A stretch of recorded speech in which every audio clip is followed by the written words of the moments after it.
Bismillahirrahmanirrahim. Assalamualaikum warahmatullahi wabarakatuh.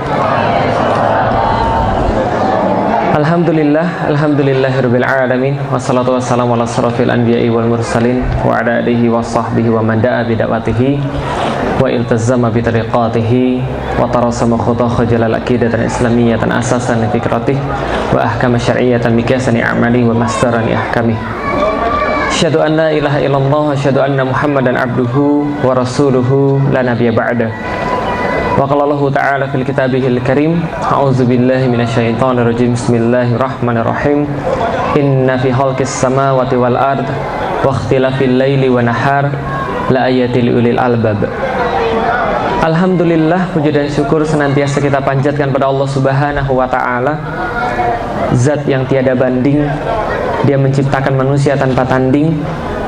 Dia menghiasi segala sesuatu pada kita dengan sesempurna mungkin.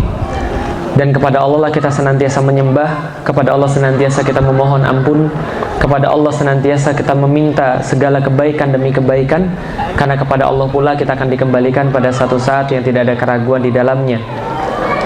Salat dan salam semoga tercurah dan terlimpahkan kepada baginda Nabi besar Muhammad sallallahu alaihi wasallam, manusia mulia yang paling baik yang pernah berjalan di atas muka bumi ini.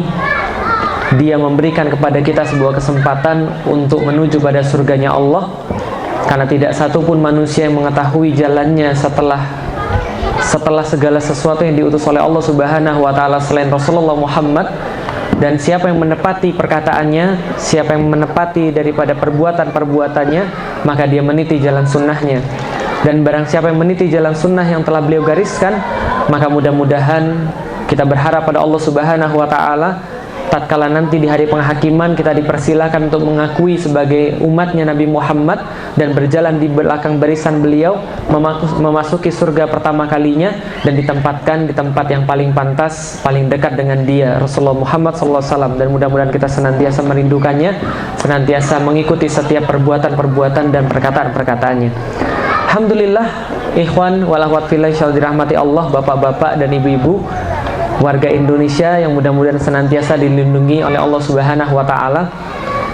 Kita memohon pada Allah, mudah-mudahan Allah memberikan negeri kita kebaikan demi kebaikan, karena terakhir kita juga sudah tahu ada beberapa berita yang tidak mengenakan. Masya Allah, Allah mudah-mudahan memberikan keselamatan pada saudara-saudara kita, memberikan kebaikan demi kebaikan, dan mudah-mudahan Allah mengumpulkan kita semua ke dalam orang-orang yang senantiasa beribadah kepadanya.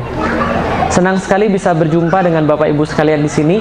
Jadi memang betul beberapa waktu yang lalu kita menjadwalkan untuk sampai ke sini pada bulan Desember, tapi memang qadarullah karena banyak diurus akhirnya baru bulan Januari.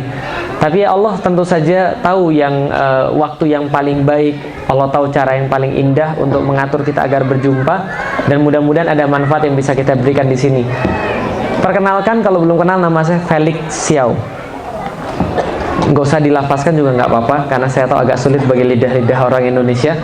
Felix itu nama saya, Xiao itu adalah marga saya. Jadi nama asli saya Xiao Chen Kuo. Ya, jadi kalau Xiao Chen Kuo, Xiao itu marga. Kalau mau diartikan boleh, artinya seruling, walaupun tidak mirip sama sekali. Nah, jadi Xiao itu artinya seruling, Chen itu artinya benar-benar atau bersungguh-sungguh, Kuo itu artinya negara. Jadi saya memang sudah terlahir sebagai negarawan kayaknya.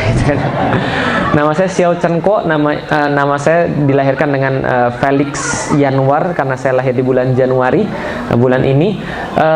Setelah saya masuk Islam, nama saya Muhammad Al-Fatih. Nah, kenapa namanya Muhammad Al-Fatih? Baca buku kedua saya, judulnya Muhammad Al-Fatih 1453. Promosi dulu sekalian. Alhamdulillah, sekarang saya punya istri satu, anak saya 4, yang saya bawa ke sini satu, namanya Alila. Anak saya yang kedua namanya Sifar Muhammad Al-Fatih 1453. Yang ketiga Gozi Muhammad Al-Fatih 1453. Yang keempat namanya Ayah Sofia. Jadi saya sekarang seorang ayah, seorang suami, seorang pedagang juga iya, seorang karyawan iya juga. Jadi merangkap semuanya. Tapi kalau dai itu kewajiban, Bapak Ibu sekalian. Karena itulah memang kalau bicara dakwah ini kewajiban, bukan sebuah profesi. Karena kebanyakan kalau orang-orang bicara dai itu seringkali seolah-olah dai itu adalah sebuah profesi. Bagi saya tidak, menjadi seorang dai, mendakwahkan Islam ini adalah sebuah kewajiban. Karena itulah Bapak Ibu sekalian, ketika saya berdakwah, saya tuh tidak mau kalau diberikan amplop isinya aja Bapak Ibu sekalian. Enggak, maksudnya begini, maksudnya tidak boleh menarif Bapak Ibu sekalian. Lah kenapa? Karena bicara tentang dakwah ini adalah bicara kewajiban. Ya kalau perkara orang kasih kita terima itu terserah. Itu adalah kemudian bagian daripada kebaikan. Tapi kalau narif ini rasanya tidak. Lah kenapa? Karena gini ceritanya. Sholat itu hukumnya apa? Sholat hukumnya wajib. Jadi kalau seandainya kalau ada orang bilang begini, kira-kira pantas atau enggak? Mas mau lihat saya sholat atau enggak? Kalau mau lihat saya sholat, tolong saya dibayar dulu 10 juta. Boleh atau enggak kira-kira? Loh, yang perlu sholat siapa sih sebenarnya? Kalau enggak sholat yang dosa siapa? Saya. Kalau saya nggak puasa yang dosa siapa? Saya. Lah makanya yang namanya dakwah itu wajib. Adanya saya di depan bukan berarti saya lebih tahu, tapi hanyalah bagian daripada kewajiban yang Allah bebankan kepada saya dan Allah bebankan kepada kita semua. Nah karena itulah saya ada di depan Bapak Ibu sekalian. Maka pada hari ini insya Allah kita akan sedikit membahas tentang perkara yang paling sederhana, perkara yang paling penting di dalam Islam, tapi perkara ini juga sering sekali dilupakan karena saking seringnya dibahas. Nah insya Allah kita akan sedikit membahas tentang keimanan. Nah kenapa keimanan ini begitu penting? Karena keimanan ini yang menentukan segala-galanya Bapak Ibu sekalian. Karena kalau seandainya seorang muslim tanpa iman, dia bukan dikatakan sebagai seorang muslim. Maka keimanan ini begitu pentingnya sampai-sampai terus dibahas. Tapi sayangnya banyaknya pembahasan ternyata tidak membuat orang jadi lantas lebih paham tentang masalah keimanan. Contoh Bapak Ibu sekalian, ngelihat orang-orang muslim, misalnya kalau di Indonesia atau dimanapun berada, kira-kira kalau menurut Bapak Ibu sekalian, itu sudah mencerminkan ajaran Islam atau belum? Sudah mencerminkan ajaran Islam atau belum? Oke, kalau gitu saya kasih pertanyaan sederhana. Yakin nggak Islam adalah sebuah agama yang sempurna? Yakin? Benar? Serius? Kalau benar-benar serius tuh suaranya tambah kuat, bukan tambah lemes Ibu sekalian. Kalau tambah lemes tuh nggak yakin. Yakin, benar, serius, lama-lama iya nggak ya, gitu kan ya.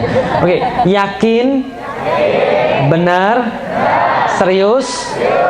Allah pun bilang begitu Bapak Ibu sekalian. Al-yawma akmaltu lakum dinakum wa atmamtu alaikum ni'mati wa raditu lakumul Islam madina.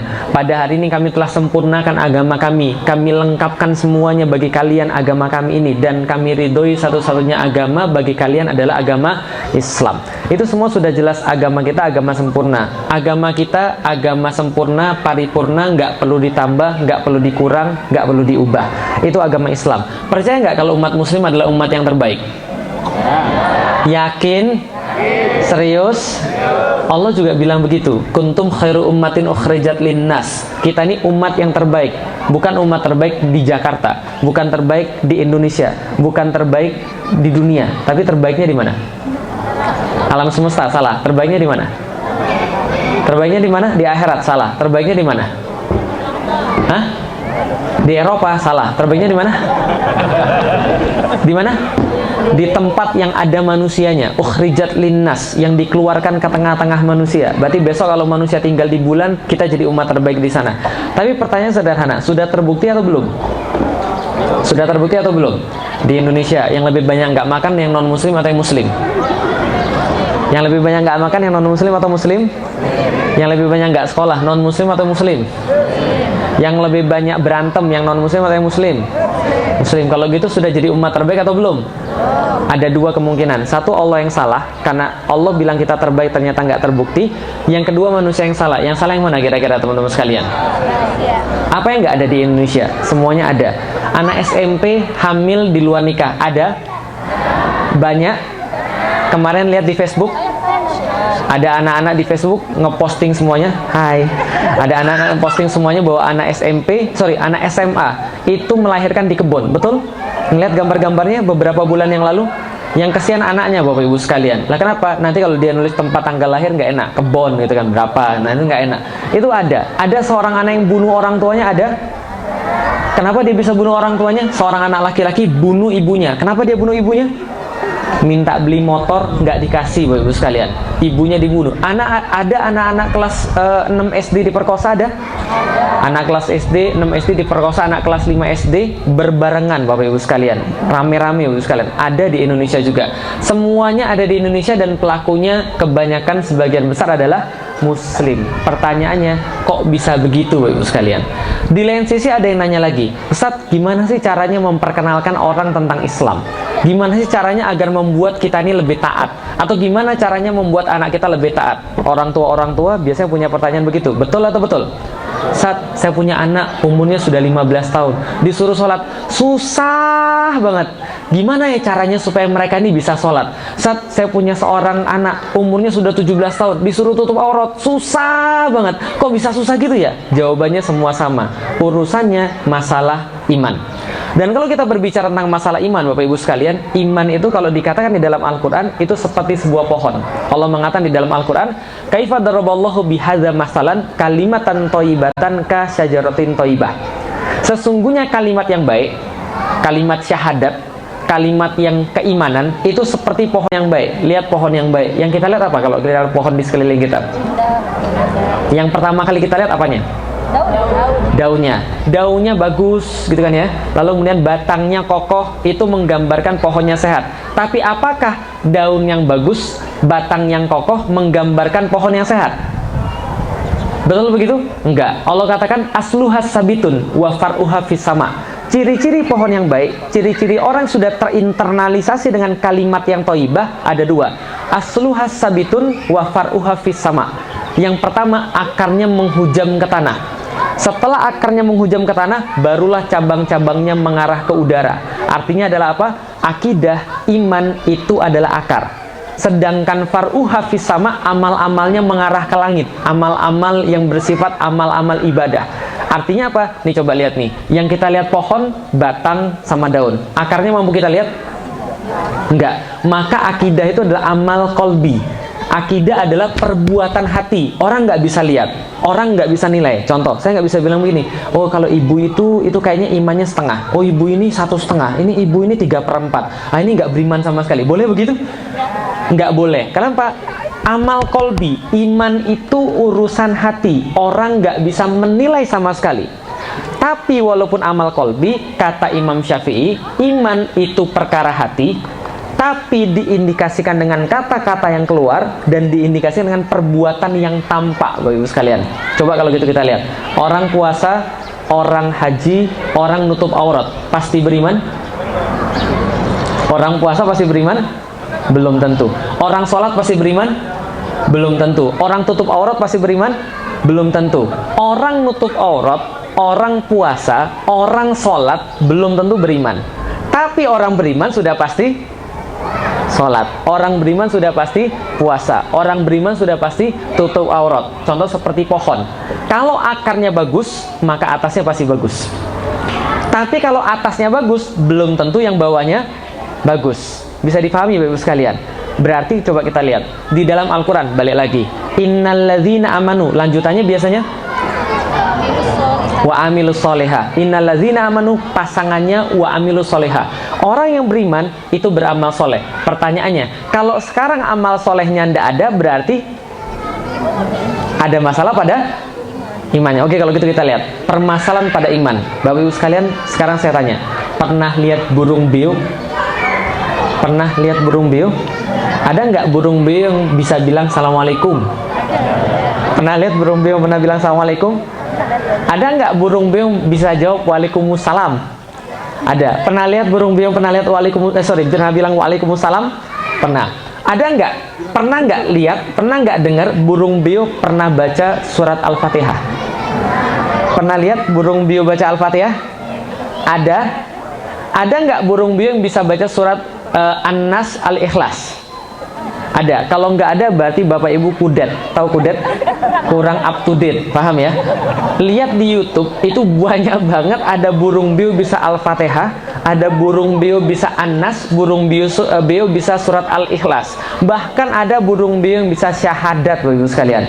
Pertanyaan saya sederhana. Kalau burung beo itu syahadat, itu saudara kita atau bukan? Saudara kita atau bukan? Saudara kita atau bukan? Lah kan semua yang bersyahadat saudara kita katanya. Oke, pertanyaan berikutnya, burung beo yang sudah bersyahadat masuk surga atau enggak? Masuk surga atau enggak? Lah kan, man qala la ilaha illallah yadkhulul jannah. Setiap yang mengucapkan la ilaha illallah masuk surga. Berarti dia masuk surga atau enggak? Oke, pertanyaan yang lain. Robot, Bapak Ibu sekalian. Zaman sekarang robot itu sudah sangat canggih sekali. Ini tahun 2016. 2008 Jepang mengembangkan satu robot yang luar biasa. Robotnya namanya Actroid. Kalau nggak percaya nanti coba lihat di YouTube. Apa namanya? Actroid. Robot Actroid ini, mohon maaf Bapak Ibu sekalian, bukan hanya robotnya yang bisa ngomong kayak manusia, tapi seluruh daleman-dalemannya mirip manusia. Bahkan di Jepang tahun 2009 sudah ada yang resmi nikah sama robot. Robot Actroid ini. Lah jangan heran, Jepang itu jangankan nikah sama robot, nikah sama bantal juga ada. Nikah sama patung anim juga ada. Nikah sama poster anim juga ada. Itu orang Jepang, karena stres semuanya Bapak Ibu sekalian. Di Jepang 2008 dibangun robot Actroid. Kalau nggak percaya lihat aja di Google. Bentuknya cantik banget kayak manusia, cantik banget cewek. Pokoknya sempurna lah di mata laki-laki. Badannya dalam-dalamnya mirip semua dengan cewek, dan dia bisa ngomong, dan artificial intelligence-nya luar biasa. Dalam video itu dia ditanya, "What's your name?" Dia jawab, "My name is Actroid." Kemudian dia ditanya, "Where are you from?" "I'm from Japan." Lalu dia bilang, "Kamu pernah ke Jepang?" Dia tanya begitu. Terus banyak sekali pertanyaan-pertanyaan, ternyata dia bisa jawab semua. Bahkan dia bisa guyonan. Dia ditanya, "Do you want to get married?" Dia jawab, "I'm looking the right guy." Saya lagi mencari cowok yang pantas buat saya. Jadi kira-kira begitulah dia bilang. Ini robot saking canggihnya, semua yang kita tanya dia bisa jawab. Dan Bapak Ibu sekalian, dia bisa ngomong bahasa Jepang, karena memang yang buat orang Jepang. Dia bisa ngomong bahasa Inggris, dia bisa ngomong bahasa Arab. Pertanyaan saya sederhana, kalau dia bersyahadat masuk Islam atau enggak? Kalau dia bersyahadat masuk Islam atau enggak? Yang bilang masuk Islam angkat tangan. Yang bilang enggak masuk Islam angkat tangan. Yang absen, nah itulah Indonesia. Oke, Bapak Ibu sekalian, dia masuk Islam atau enggak?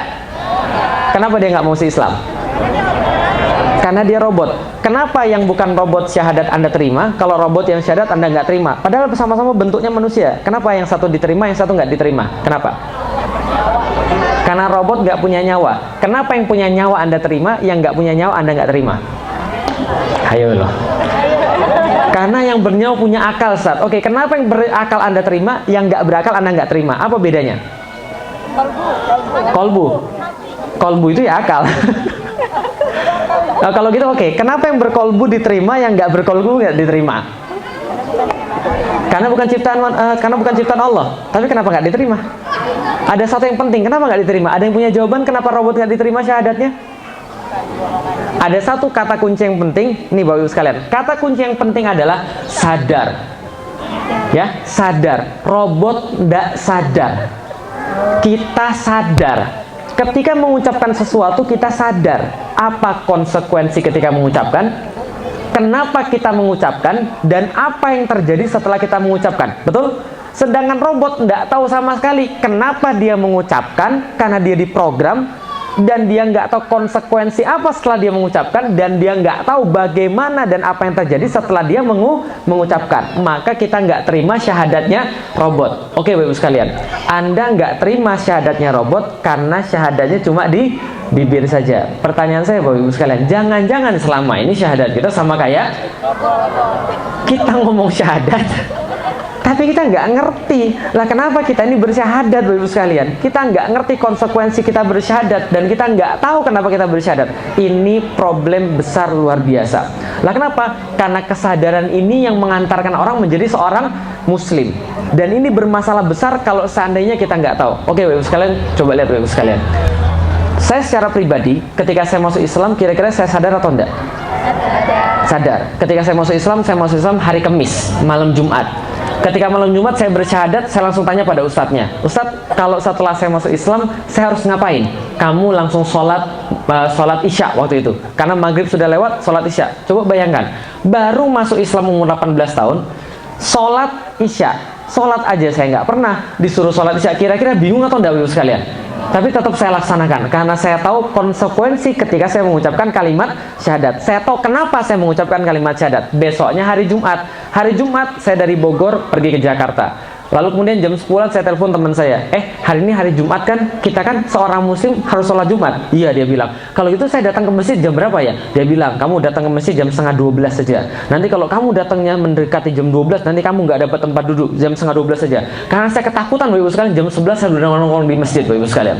11 saya nongkrong di masjid, 11.15 saya lihat ke belakang. Kayaknya saya duduk kan di kanan depan gitu kan, biar nggak kelihatan. Lihat ke belakang. Ini sholat Jumatnya jadi atau enggak sih sebenarnya?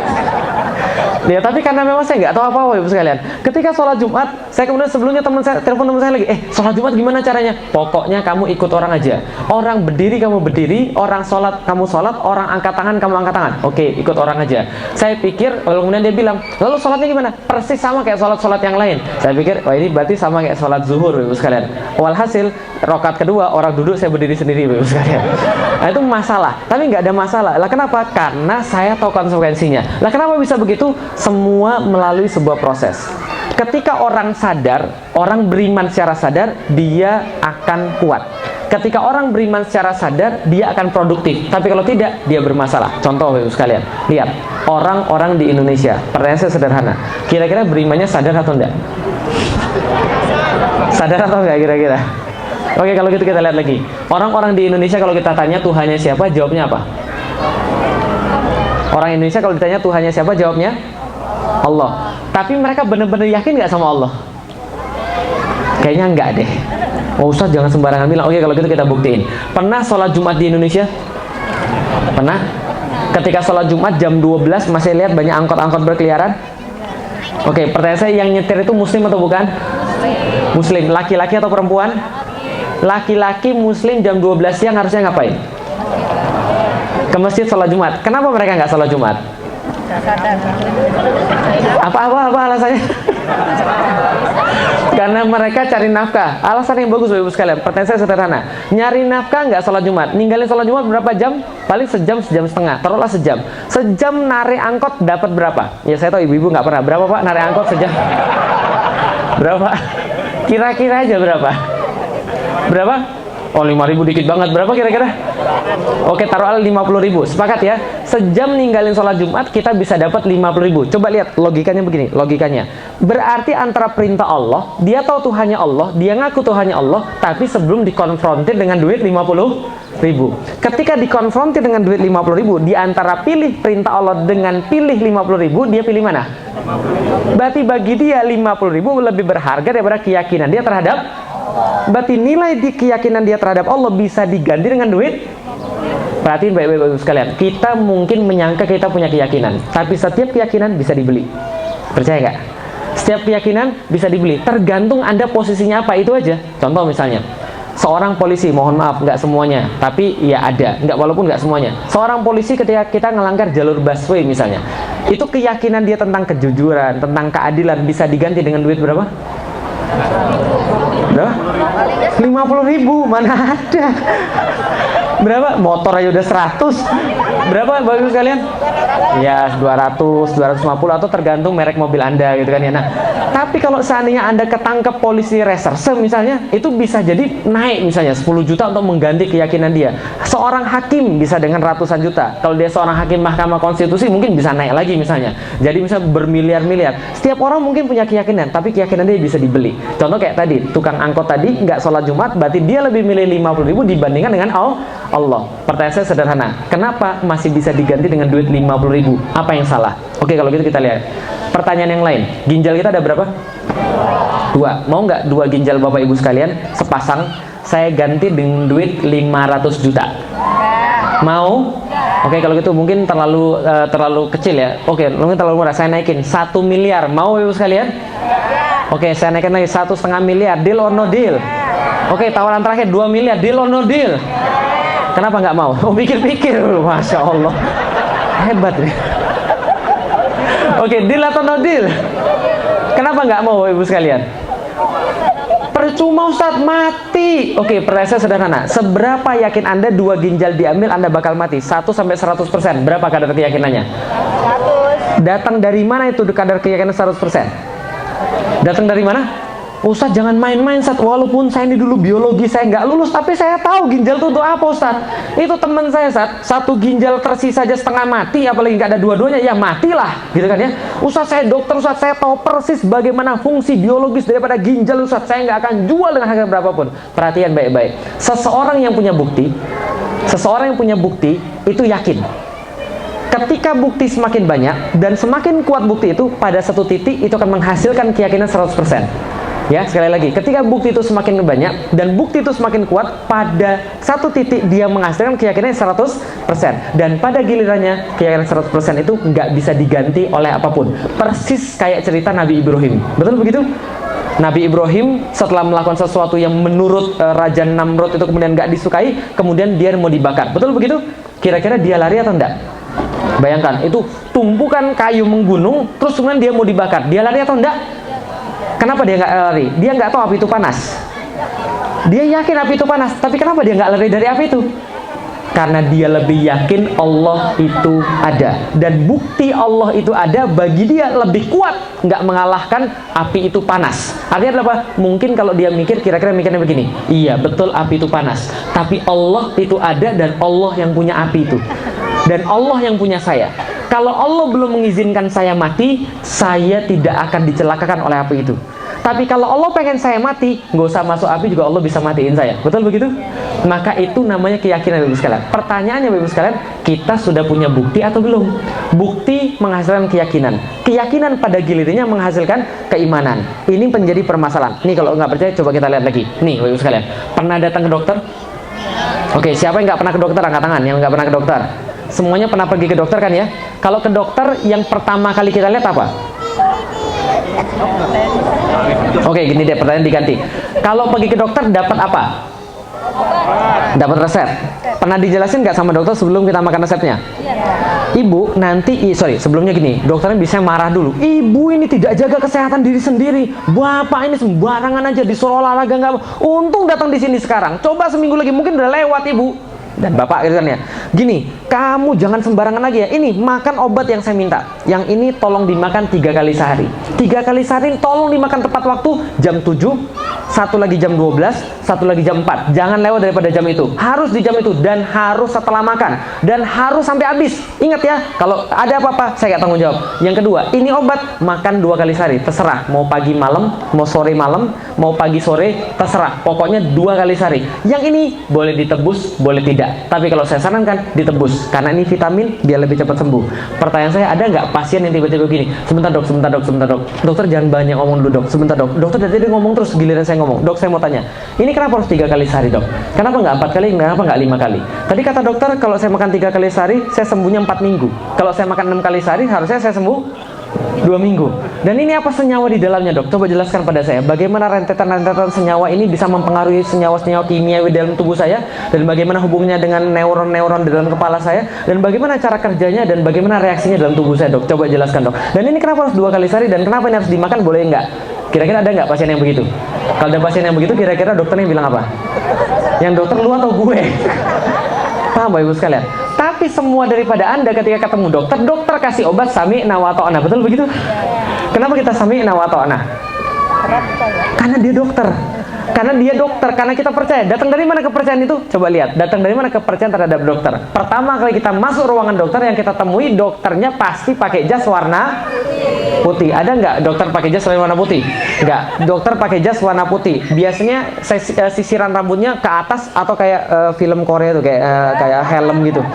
Kira-kira yang mana kira-kira? Pasti ke atas. Pakai kacamata gitu kan ya, bersih, meyakinkan. Di mejanya ada apa biasanya? Segala macam, stetoskop, ada tengkoraknya. Kalau dokter gigi ada gambar giginya kan, gitu kan ya. Kemudian apa yang paling penting ada di ruangan dokter itu? Yang paling penting, salah, bukan bed. Apa yang paling penting Bapak Ibu sekalian? Hah? Pulpen? Bukan. Yang paling penting Bapak Ibu sekalian, bukan. Nih saya kasih tahu, kalau ke ruangan dokter jangan sampai Anda nggak ngelihat ini. Yang paling penting ada di ruangan itu adalah izin praktek. Paham Bapak Ibu sekalian? Kalau nggak itu bisa bahaya itu.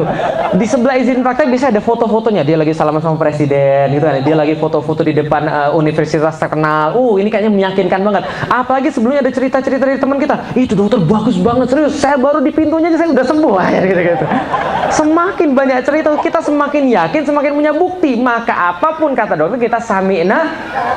Tapi ketika sama Allah kita begitu nggak kira-kira? Itu masalahnya. Karena sama dokter kita punya bukti, sama Allah kita nggak punya. Itu masalah besarnya. Nah, itu yang pengen saya sampaikan. Saya secara pribadi, saya terlahir Katolik.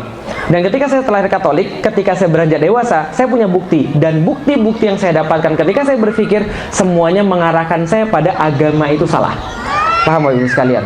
Suatu waktu ketika saya pergi ke gereja, 6 bulan sekali kita diadakan semacam pengampunan dosa. Jadi seorang laki-laki dan perempuan itu harus pergi ke gereja, lalu kita kemudian mengaku dosa, lalu kemudian kita diampuni di situ. Ini dosa saya, pastor. Dosa saya mencuri, saya mencontek, begini. Lalu pastornya bilang, oke, kalau begitu kamu pergi keluar, kamu baca doa Bapa kami 10 kali, doa salam Maria 10 kali, doa-doamu sudah diampuni anakku. Lalu saya bilang, enak banget kalau gitu dosa kita diampuni ya. Lalu besoknya apa yang kita lakukan? Sebelum pengampunan dosa, ada teman kita cetar kepala kita cetak. Kita hina-hina nama bapaknya kan gitu kan ya. Nah, setelah itu kan kita bisa mengaku dosa lalu diampuni lagi kan gitu kan ya. Lama-lama saya pikir kayaknya ini bukan agama yang benar. Saya berpikir tentang Trinitas, saya berpikir tentang agama Katolik. Lama-lama saya berpikir ini bukan agama yang benar. SMP kelas 3 saya sukses lalu mengatakan saya keluar daripada agama Katolik secara secara fungsional Bapak Ibu sekalian. Maksudnya apa? KTP-nya masih Katolik, tapi nggak pernah pergi ke gereja dan nggak pernah ikut lagi pelajaran agama Katolik. Males Bapak Ibu sekalian. Kenapa? Karena secara fungsional nggak pernah lagi melakukan fungsi-fungsi sebagai orang Katolik. Persis seperti Muslim sekarang, banyak yang struktural tapi tidak fungsional Bapak Ibu sekalian. Nah, setelah keluar dari agama Katolik tadi, lalu kemudian saya mencari agama. Dalam perjalanan mencari agama, saya dapat yang lebih parah lagi. Saya nggak yakin dengan Tuhan. Lah kenapa? Tuhan cuma ide aja yang dibuat oleh manusia supaya manusia ini mau taat pada sesuatu yang minoritas. Paham Bapak Ibu sekalian? Ini tirani mayoritas terhadap minoritas. Ini bahasanya udah keren banget Bapak Ibu sekalian. Itu SMP kelas 3. Nggak percaya dengan Tuhan. Tapi ketika saya belajar tentang segala sesuatu, ada satu yang nggak bisa saya nafikan. Apa yang saya nggak bisa nafikan? Ternyata Tuhan itu ada. Dapatnya dari mana? Gini Bapak Ibu sekalian. Dulu ketika saya nggak punya Tuhan, pelajaran yang paling menarik bagi saya adalah pelajaran biologi. Karena pelajaran biologi itu menjawab pertanyaan saya, manusia ini asalnya dari mana? Kalau manusia ini bukan dari Tuhan, asal manusia dari mana? Dan pertanyaan biologi menjawab itu. Makanya pelajaran paling favorit dalam pelajaran biologi adalah pelajaran reproduksi, Bapak Ibu sekalian. Membahas asal mula manusia, Bapak Ibu sekalian. Kira-kira manusia dari mana? Kalau menurut pelajaran biologi? Dari mana? Dari Big Bang. Dari situ saya dapat Tuhan. Ketika belajar tentang sperma, belajar tentang biologi, belajar tentang fisika, belajar tentang Big Bang, saya dapat Tuhan. Kan dulunya kan kata begini, manusia asalnya dari monyet. Ya taruhlah betul ya, taruhlah ya. Monyet berasal kemudian dari evolusi. Ujung-ujungnya awalnya adalah ikan. Ikan dulunya berevolusi daripada organisme prokariota. Lalu kemudian organisme prokariota berasal daripada subprimordial. Subprimordial berasal dari atom disambar petir kemudian jadi subprimordial ketika bergabung dengan air. Ujungnya semua itu berasal dari Big Bang. Betul begitu Bapak Ibu sekalian? Coba lihat Big Bang. Dulu ketika saya berpikir tentang Big Bang itu agak aneh sedikit. Lah kenapa agak aneh? Nih Bapak Ibu sekalian. Ada yang belajar fisika di sini kan ya? Bisa dibayangkan Big Bang itu kayak apa? Satu titik yang meledak, gitu kan ya?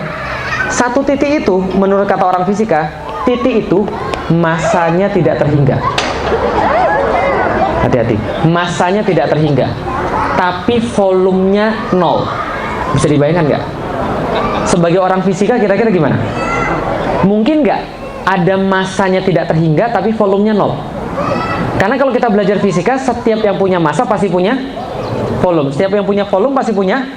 Tapi bagaimana ceritanya? Dia masanya tidak terhingga tapi volumenya 0. Meledak duar, jadi massa tidak terhingga dan volume tidak terhingga.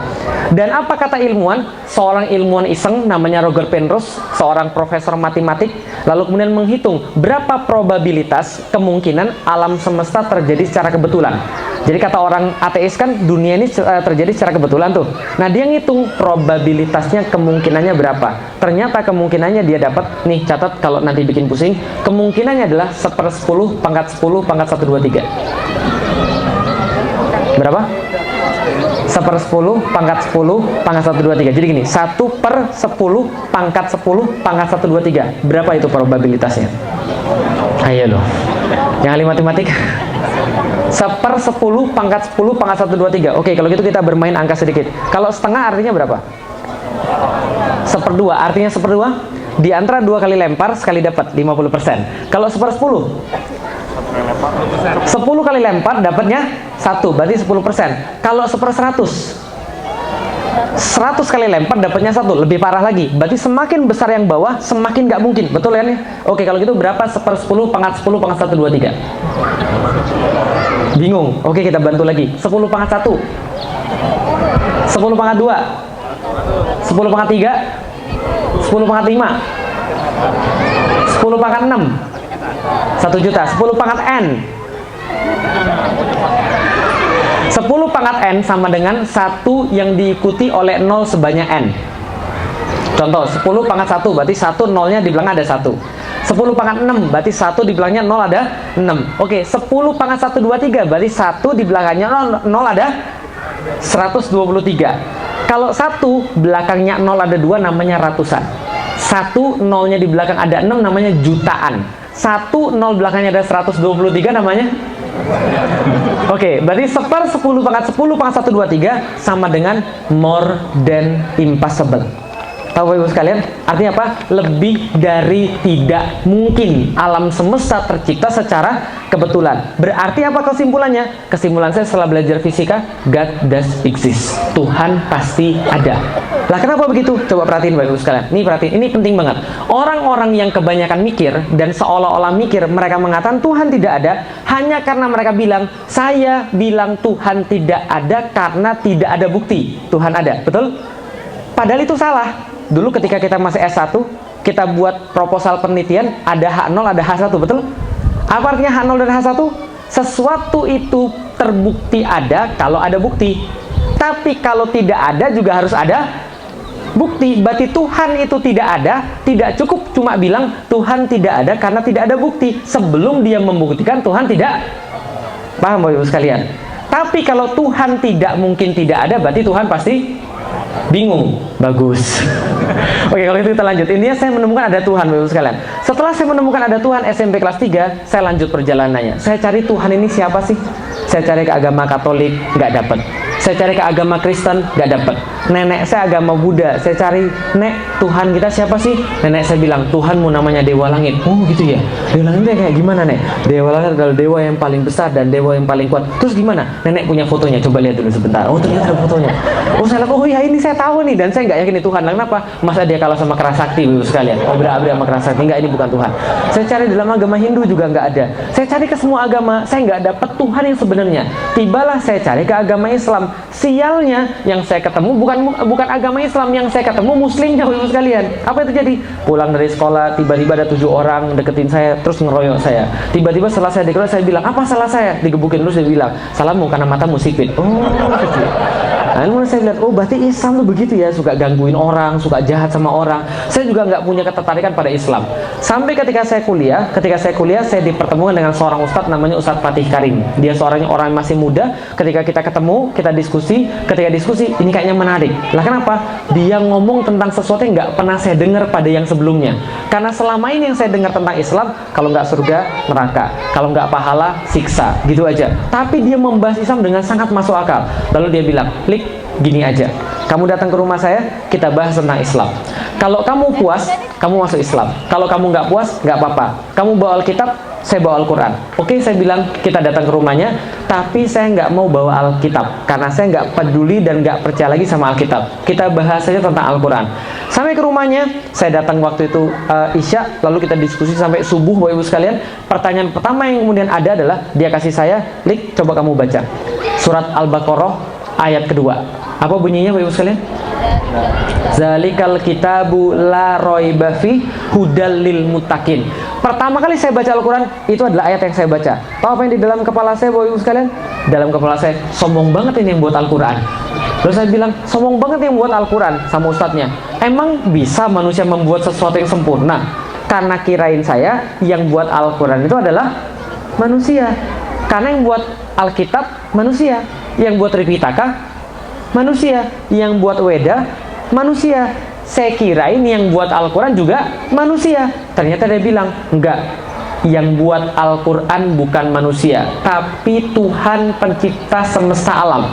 Saya bilang, masa Tuhan nulis lalu kasih pada manusia? Nggak mungkin banget.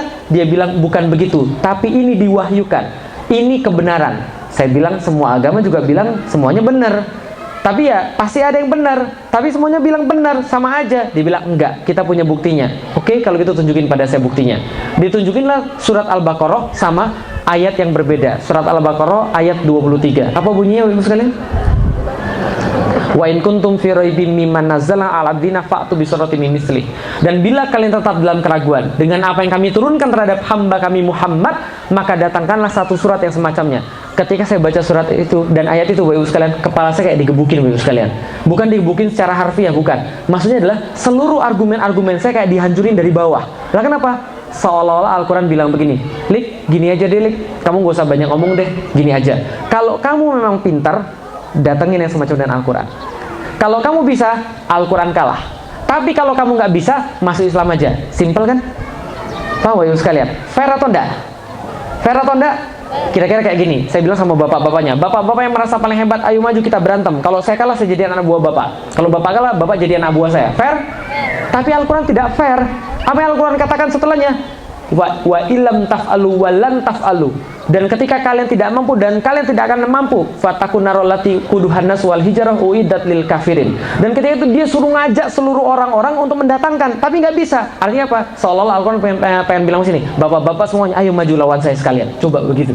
Jadi ditantangin semuanya. Dan Bapak Ibu sekalian, sampai detik ini nggak ada yang bisa menjawab tantangan yang diberikan oleh Allah di dalam Al-Quran lebih daripada 1400 tahun yang lalu. Saya tercengang, lalu saya bilang pada ustadznya, ini serius nggak ada yang bisa mendatangkan yang semacamnya. Dia bilang, kamu coba aja.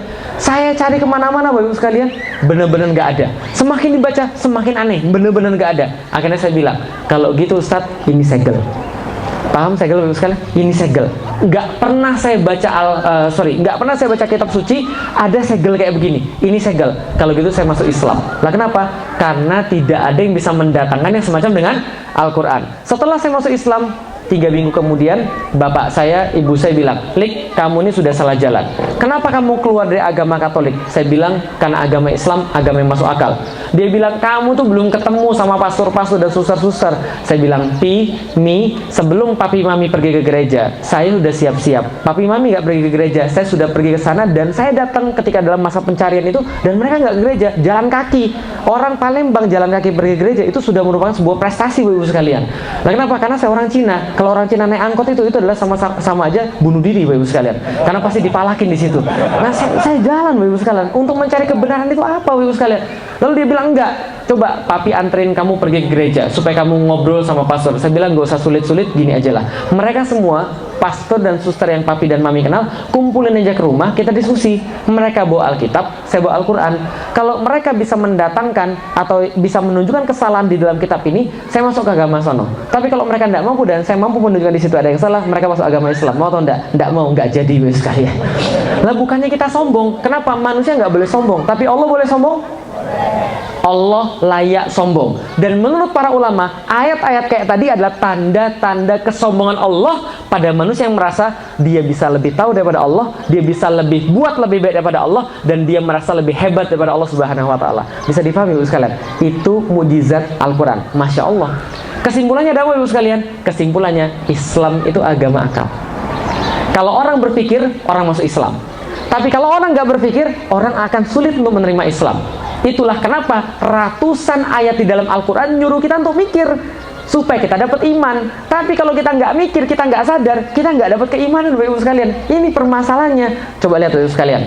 Saya pernah ditanya begini ketika diwawancarai di radio, Ustadz, kenapa Ustadz masuk Islam? Saya bilang yang tadi saya ceritain. Lalu dia bilang, enggak Ustadz, maksud saya begini, kisah-kisah spiritual apa, momen-momen spiritual apa yang membuat Ustadz masuk Islam? Jadi maksudnya nyari kayak ada cahaya gitu ya, atau ada apa? Saya nggak mau jawab. Saya bilang, nah kenapa? Saya nggak mau agama saya ini diidentikan dengan tahayul, saya nggak mau. Nah kenapa? Karena saya masuk Islam, karena saya mikir. Dia bilang, enggak, maksudnya gini Ustadz, ada momen-momen spiritual apa? Enggak, saya bilang nggak ada yang begitu. Nah kenapa? Jadi gini Bapak sekalian, orang bisa jadi masuk Islam karena dengar suara azan. Tapi kalau dia cuma dengar suara azan saja lalu dia masuk Islam, besok dia akan pindah ke agama lain kalau dia dengar suara yang lebih menenangkan daripada itu. Kalau dia masuk Islam karena dia merasa dia lebih senang, nyaman di agama Islam, besok kalau dia rasa lebih nyaman di agama lain, dia akan pindah ke agama yang lain. Kalau dia mimpi lihat yang putih-putih, dia masuk Islam, besok kalau dia mimpi yang lain lagi, dia masuk agama lain lagi, Bapak sekalian. Bisa dipahami? Tapi kalau dia masuk Islam karena dia mikir sebagaimana yang Allah perintahkan di dalam Al-Quran, maka kalau dia nggak gila, dia nggak akan keluar dari agama Islam. Paham Bapak sekalian? Berarti kalau ada orang sudah mikir masuk agama Islam, dia keluar dari agama Islam, berarti bisa jadi dia sudah tidak. Paham Bapak sekalian? Oke, sekali lagi saya ditanya. Nih coba lihat. Ada kaum yang diturunkan oleh Allah Nabi, tapi dia ingkar. Ada kaum yang diturunkan oleh Allah Nabi dan dia taat. Bedanya apa Bapak sekalian? Ini coba lihat. Pertanyaan sederhana, masih nyambung soalan iman.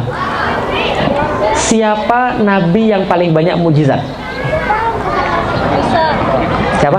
Nabi Musa. Luar biasa, langsung jawabnya betul lagi. Bapak-bapak nggak tahu. Memang begitulah bapak-bapak. Tadi udah kelihatan kan di depan kan ya. Yang ini cewek semua, yang tapi yang anak-anak yang manjat-manjat. Nanti jadinya kayak begini nih.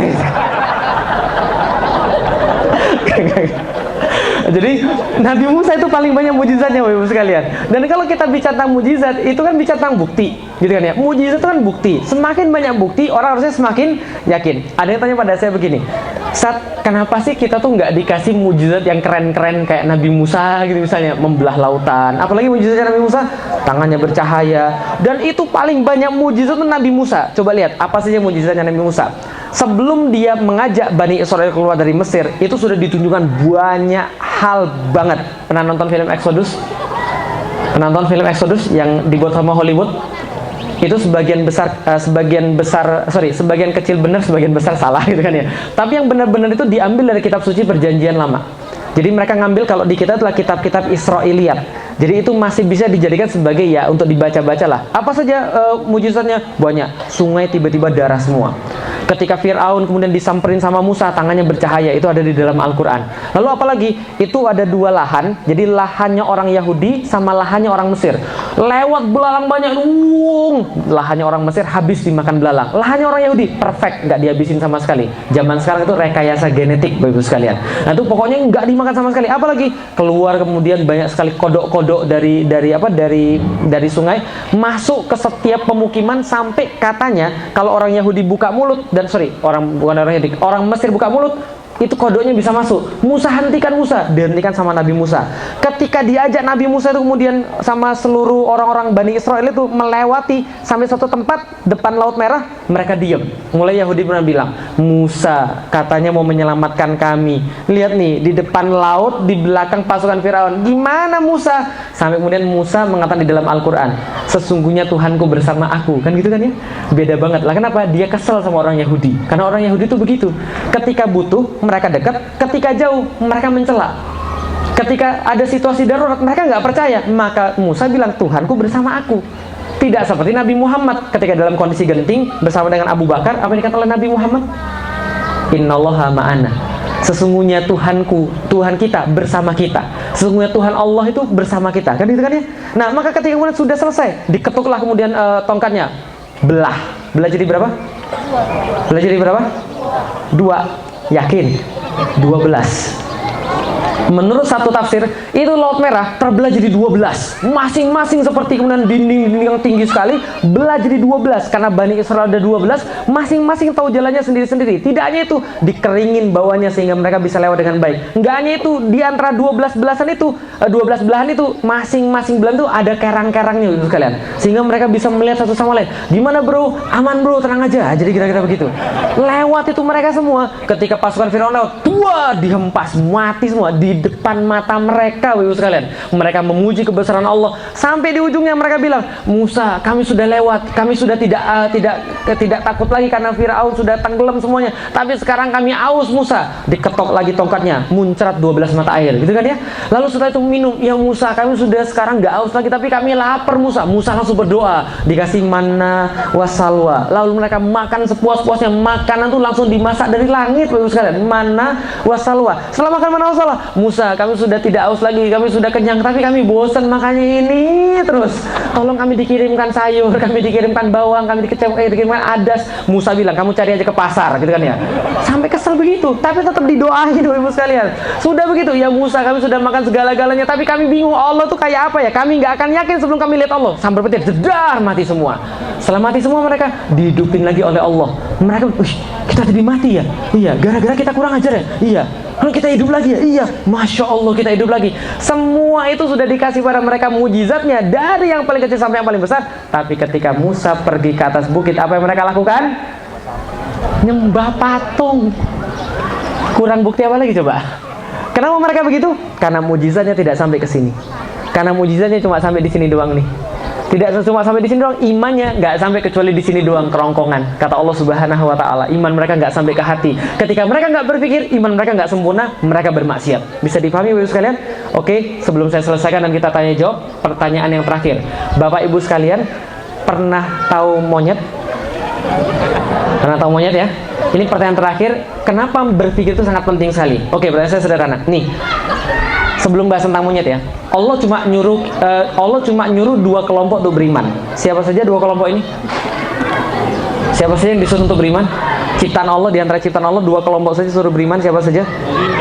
Kelompok jin dan kelompok manusia. Monyet nggak disuruh, kucing nggak disuruh, hewan nggak disuruh, tumbuhan nggak disuruh, malaikat nggak disuruh karena mereka tidak punya pilihan.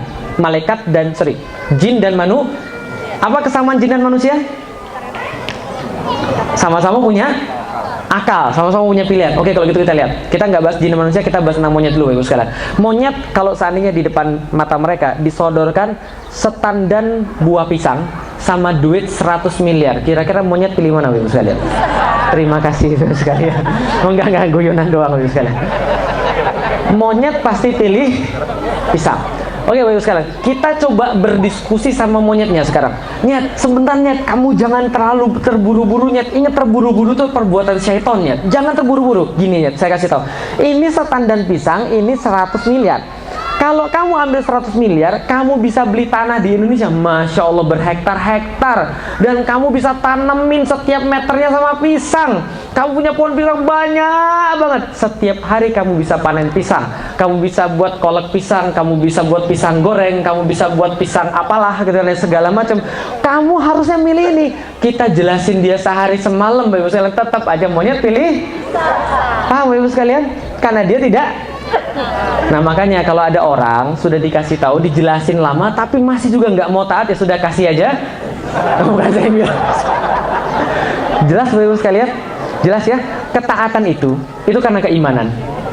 Keimanan itu datangnya dari bukti. Kalau hidup kita tidak pernah menghabiskan untuk mencari bukti itu, tidak pernah menghabiskan untuk mencari kemudian bukti demi bukti yang Allah sediakan di mana saja itu, maka selama-lamanya iman kita cuma di kerongkongan saja. Tapi kalau kita mau berpikir, kita mau kemudian menggunakan akal yang Allah perintahkan di dalam Al-Quran, wa min ayatihi an khalaqalakum min anfusikum aswajan litaskunu ilaiha wa ja'ala bainakum mawaddatan wa rahmah inna fi dzalika laayatil liqaumi yatafakkarun inna fi khalqis samawati wal ard wa ikhtilafil laili wan nahar la ayatil liulil albab. Yatafakkarun di ulil albab, liqaumi yaqilun dan sebagainya. Semua nyuruh kita untuk berpikir. Bagi kita kata-kata Al-Qur'an itu mungkin halus, sebenarnya tidak. Itu ayat-ayat semacam itu adalah ayat-ayat sindiran. Jadi kalau dibaca dengan lugoh bahasa Arab, itu ayat-ayatnya bunyinya begini. Kamu nggak mikir, kamu nggak pakai akal, kamu kan punya otak, kira-kira gitulah. Allah menyindir kita. Bagaimana mungkin kalian tuh nggak beriman gitu loh? Sedangkan terlalu banyak yang Allah kasih gitu loh. Masa nggak beriman juga? Terlalu banyak bisa dipikirin. Masa nggak beriman juga? Nah, gitu loh maksudnya. Bisa dipahami Bapak Ibu sekalian? Itulah kunci keimanan insya Allah Bapak Ibu sekalian. Kalau ada pertanyaan dipersilahkan. Jadi kalau itu yang sudah kita jelasin sama anak-anak kita, insya Allah aman. Tapi kalau anak-anak kita bisa segala-galanya tapi nggak dijelasin itu yang bahaya. Dan itu yang terjadi di Indonesia. Mohon maaf Ibu sekalian. Karena di Indonesia dan kebanyakan di dunia, kita memulai belajar Islam dengan what and how, tapi bukan why. Padahal yang paling penting adalah why, bukan what and how. Karena what and how mudah dipelajari, tapi why itulah yang perlu bimbingan Bapak, itulah yang perlu bimbingan Ibu untuk anak-anak kita ini. Maka nggak ada masalah mereka lewat-lewat sini, nggak ada masalah. Insya Allah besok mereka di sini, gitu loh, nggak ada masalah. Mereka yang penting dengar, insya Allah. Silahkan Bapak Ibu sekalian, fadhol. Ada mungkin pertanyaan? Silahkan, kita masih punya waktu sampai subuh. Enggak ya? Silahkan. Saudara. Apa aja boleh, mau nanya nomor rekening saya juga boleh. Ada Bapak sekalian? Silahkan, feel free, boleh. Ibu dulu aja ya, baru Bapak ya. Silahkan Ibu. Kalau ada yang malu boleh tulis di kertas juga boleh, nanti kasih ke saya.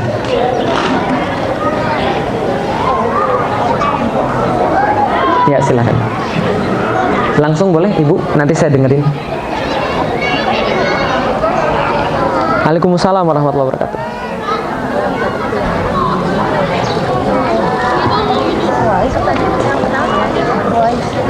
Ya, titipan. Memang orang Indonesia suka nitip gitu loh, Bu.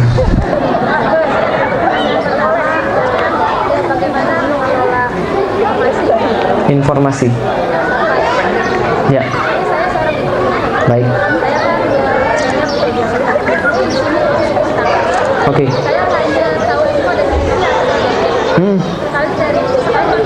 Baik. Betul. Oke.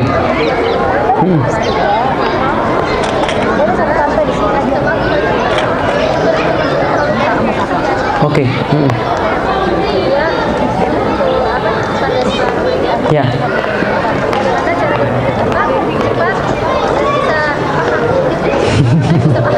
Baik. Baik, terima kasih. Ada dua pertanyaan. Satu, Bapak Ibu sekalian, Ibu tadi menanyakan bagaimana cara menyaring informasi. Yang kedua, bagaimana cara berpikir cepat, tepat, dan paham. Oke, saya jawab yang kedua dulu. Jadi gini, Bapak Ibu sekalian, jawabannya sederhana. There is no such things as ujuk-ujuk. Apa maksudnya? Tidak ada segala sesuatu yang namanya ujuk-ujuk. Semuanya lewat pembiasaan. Karena itu saya nulis buku ketiga judulnya How to Master Your Habits. Jadi gini Bapak Ibu sekalian, orang itu berpikir ada 4 komponen. Satu fakta, 2 indera, yang ketiga otak. Karena letak informasi di situ. Loh kok tahu letak informasi itu? Iya, karena orang dipukul kepalanya tiba-tiba geger otak terus nggak punya informasi lagi. Lah kira-kira gitulah. Yang keempat adalah maklumat sabikoh atau maklumat sebelumnya. Nah, ini letak pentingnya. Maklumat sebelumnya ini yang menentukan orang paham atau tidak paham. Semakin banyak maklumat, semakin cepat orang berpikir. Semakin banyak maklumat, semakin cepat orang paham. Tapi kalau maklumatnya sedikit, jangan harap dia paham. Contoh, Bapak Ibu sekalian, Bapak-bapak, ada yang suka main bola? Ada yang suka bola? Sekarang ngomong-ngomong, siapa yang di Premier League paling atas? Yang lain gak nyambung kan? Yang nonton bola pasti nyambung. Contoh lagi misalnya, kayak kasus di Indonesia yang kemarin, misalnya kasus kemudian terorisme di Indonesia. Ketika orang kemudian melihat segala macam itu langsung bisanya, oh ya ini begini, jadinya begini. Ini kesimpulan saya begini. Dari data-data saya begini. Tapi kalau kita nggak punya informasi apapun, itu sulit untuk memahami sesuatu. Jadi pemahaman itu tergantung maklumat sabikoh, informasi sebelumnya. Contoh, informasi sebelumnya. Nih, saya kasih tahu nih. Kecepatan pemahaman tergantung informasi sebelumnya. Apapun makanannya, minumannya. Kenapa Anda bisa mikir cepat begitu? Oke, itu namanya berpikir otomatis. Berpikir otomatis itu begitu. Karena kita sudah sering sekali melakukan itu. Karena kita sering sekali mendapatkan itu. Informasi itu banjir ke kita. Nah, karena sering sekali mendapat itu, kita informasi mikirnya begitu. Kalau kita ketika ketemu orang dapat mobil baru, paling korupsi. Orang dapat sesuatu, lah dia mah. Berarti memang yang masuk kita yang jelek-jelek semua. Tapi kalau orang sering baca Quran, orang sering kemudian dengerin yang baik-baik, orang sering kemudian ya berbuat baik sama orang, ketika dapat sesuatu dia juga akan mikirnya baik juga, karena dia nggak punya referensi yang lain. Contoh, kalau misalnya hari-hari biasa makan malam makan di mana? Itu referensi kita tertata berdasarkan apa yang sering kita lihat. Makanya di dalam marketing itu ada begini ceritanya. Memang nggak salah ya, ketika saya diundang di sini ditulisnya pekerjaan sales gitu kan ya. Jadi memang saya dulu memang di bidang marketing. Di bidang marketing itu ada cerita begini. Orang baru akan berganti pemikiran setelah 26 kali dengar sesuatu. Berapa kali? 26 kali. Jadi gini contoh, ada orang nggak berhijab misalnya ya, nggak berhijab. Terus tiba-tiba temannya begini, kamu kapan berhijab? Oh, nggak usah ngomong gitu lah, yang penting hatinya dulu. Nah, gitu kan ya. Satu lagi, berhijab kamu cantik loh. Oh, kamu nggak usah ngomong gitu. Pulang lagi, ibunya bilang, tahu nggak? kemarin ibu lihat hijab bagus loh, hijab, tutup. Lama-lama gue nutup aurat bagus juga kali ya. Nah begitu. Karena orang mau mengganti referensi itu harus menumpuk banyak sekali maklumat sabiko itu. Nah jadi maklumat sabiko yang benar itu ada dua. Satu yang banyak, dua yang berkualitas. Jadi selain banyak harus berkualitas. Maka di Twitter, maka di Facebook itu satu tema diulang-ulang terus supaya orang tuh masuk. Karena manusia berpikir cepat, paham itu karena berulang-ulang. Allah katakan itu di dalam Al-Quran. Manusia mengambil pelajaran karena berulang-ulang. Jelas ya? Itu adalah kecepatan mikir dan paham. Yang kedua, bagaimana menyaring informasi. Jadi gini, yang pertama, kalau informasi tergantung informasi ini tentang apa. Kalau informasi itu tentang perkara goib, maka tidak ada satupun informasi yang lebih layak dipercaya kecuali Al-Quran dan As-Sunnah. Selain itu nggak ada. Goib ya. Contoh, Nyi Roro Kidul ada atau enggak? Nyi Roro Kidul ada atau enggak? Gampang aja, ada dalilnya enggak? Itu aja. Karena itu perkara goib. Malaikat Jibril, sayapnya ada berapa? Sayapnya ada berapa malaikat Jibril? 600. Tahu dari mana? Hadis. Percaya? Yakin, karena itu hadis. Surga ada banyak atau dikit? Banyak. Itu dari mana? Hadis. Oke ya. Dalam perkara goib nggak boleh ada informasi selain Al-Quran dan As-Sunnah. Dalam perkara yang lain sekarang perkara goib, maka itulah gunanya tabayun. Itulah gunanya tabayun. Tabayun itu apa? Memeriksa kembali, recheck kembali. Contoh, dapat BC, jangan langsung di broadcast lagi. Apalagi yang berbau-bau begini. Siapa yang tidak meneruskan pesan ini akan sial selama 10 hari. Itu nggak benar pasti itu. Anda percaya sama Allah atau sama pesan sih sebenarnya? Ya kayak gitu itu nggak usah diterusin. Dari penjaga makam Rasulullah kuncen begini, dia cerita begini, nggak usah dipercaya. Jelas ya? Cek dan recheck lagi. Gitu kan ya. Termasuk perkara kemana? Banyak itu gonjang-ganjing segala macam. Banyak orang ketika terjadi perkara di Indonesia itu banyak BC yang aneh-aneh berkeliaran. Itu nggak semuanya benar. Gitu kan? Maka harus di recheck lagi. Nah itulah pentingnya menyaring informasi. Bagi anak-anak, kalau saya secara pribadi di rumah saya nggak punya TV. Itu cara menyaring informasinya. Karena TV itu bikin usaha anak. Ustaz, TV itu ada manfaatnya. Iya saya tahu ada manfaatnya, tapi lebih banyak mudorotnya. Serius deh. Karena TV di Indonesia itu yang merusak bukan hanya tayangannya, iklannya juga. Jelas ya sekali ya. Maka anak saya nggak kasih nonton TV. Lalu gimana informasinya? Internet banyak sekarang, gitu kan ya. Nah itu aja bisa kita saring lebih enak. Nah itu jawabannya, mudah-mudahan memuaskan. Oke silakan kalau ada yang lain. Betul Pak. Oke silakan Bapak. Silakan Pak. Waalaikumsalam warahmatullahi. Nanti baru Bapak. Masalah keimanan, baik.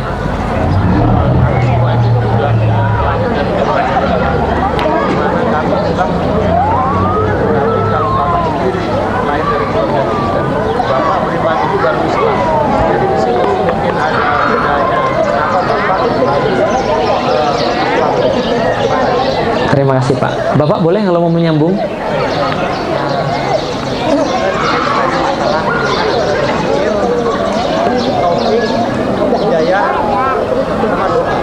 Taufik, hidayah, doa, berpikir. Baik.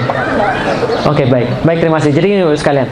Ada yang berkata bahwa mu'alaf itu, Bapak tadi berkata bahwa mu'alaf itu mendapatkan iman sebelum Islam. Sedangkan orang-orang muslim mendapatkan Islam sebelum iman. Padahal semua insya Allah kita terlahir sebagai seorang Muslim. Setiap orang yang lahir ada dalam keadaan Islam. Cuma bapaknya kata Rasulullah yang membuat dia jadi Yahudi, Nasrani atau Majusi. Artinya adalah apa? Imam Syafi'i pernah menulis dalam kitabnya satu perkataan yang sangat indah sekali. Apa perkataannya? Beliau katakan, kewajiban pertama kali bagi seorang yang mukallaf, seorang yang sudah mendapatkan beban hukum, seorang yang sudah akil balik adalah berpikir dan mencari dalil atas keberadaan Tuhannya. Kalau orang-orang menerjemahkan dengan bahasa tema ma'rifatullah, mengenali Allah subhanahu wa ta'ala. Lalu bagaimana kita bisa mengenali Allah sementara kita nggak mau melihat Allah? Maka orang Badui dulu pernah menjawab, saya mengetahui adanya unta karena dari kotoran unta. Sama, Allah itu tidak bisa kita ketahui entitasnya karena kita tidak mau menjangkau entitas Allah, tapi dari ciptaannya kita sudah bisa tahu bahwa Allah itu pasti. Contoh, nih begini ceritanya. Fakta itu ada dua. Satu, fakta yang langsung bisa terindra. Dua, fakta yang ditunjukkan oleh sesuatu yang bisa diindra. Pusing? Bagus. Contoh, ada Felix di sini, lihat. Ada Felix di sini, lihat. Lihat ya, nyata. Nyata ya. Berarti Anda pulang dari sini Anda ditanya, ngapain hari Jumat? Saya ngelihat Felix Xiao. Oh gitu. Ceramahnya gimana? Lu udah lupa. Yang saya ingat pokoknya orangnya ganteng aja. Karena Anda nyata ketemu saya. Maka Anda nyata ketemu saya ini nggak usah pakai dalil Bapak sekalian. Karena Anda ngelihat. Dalilnya dalil akli, ngelihat secara langsung. Oke, pertanyaan saya sederhana. Gelombang elektromagnetik ada atau enggak? Gelombang wifi atau enggak? Bisa dilihat? Tahu dari mana? Karena saya connect, karena saya punya device yang bisa melihat itu ada. Itu maksudnya adalah fakta yang terindra dari sesuatu yang kita bisa indra. Itu juga fakta atau bukan? Fakta. Nah, sama seperti tadi. Nah, jadi insya Allah kalau kita berpikir dan mencari dalil, insya Allah antara muslim dan bukan muslim tidak ada bedanya. Imam Syafi'i itu lebih hebat daripada saya, tentu saja. Dan Bapak Ibu sekalian, mu'alaf memang betul punya keuntungan. Tapi yang tidak mu'alaf juga punya keuntungan. Saya secara pribadi, sampai sekarang saya nggak hafal 25 nama Nabi dan Rasul Ibu sekalian. Karena saya nggak pernah diajari nyanyi begitu. Nah, gitu kan ya. Saya ngafalin bulan Hijri aja lewat nyanyian Bapak Ibu sekalian. Karena saya nggak pernah belajar itu. Nah, tapi tentu saja kita punya keuntungan masing-masing insya Allah. Dan kalau kita berpikir semuanya dikasih. Dan itu nyambung ke pertanyaan Bapak tadi. Apa hubungan antara hidayah, lalu kemudian berpikir, dan doa, dan taufik? Jadi gini Bapak Ibu sekalian. Berbicara tentang hidayah, dalam Al-Quran ada 3 arti daripada hidayah. Arti pertama di dalam Al-Quran, artinya adalah akal.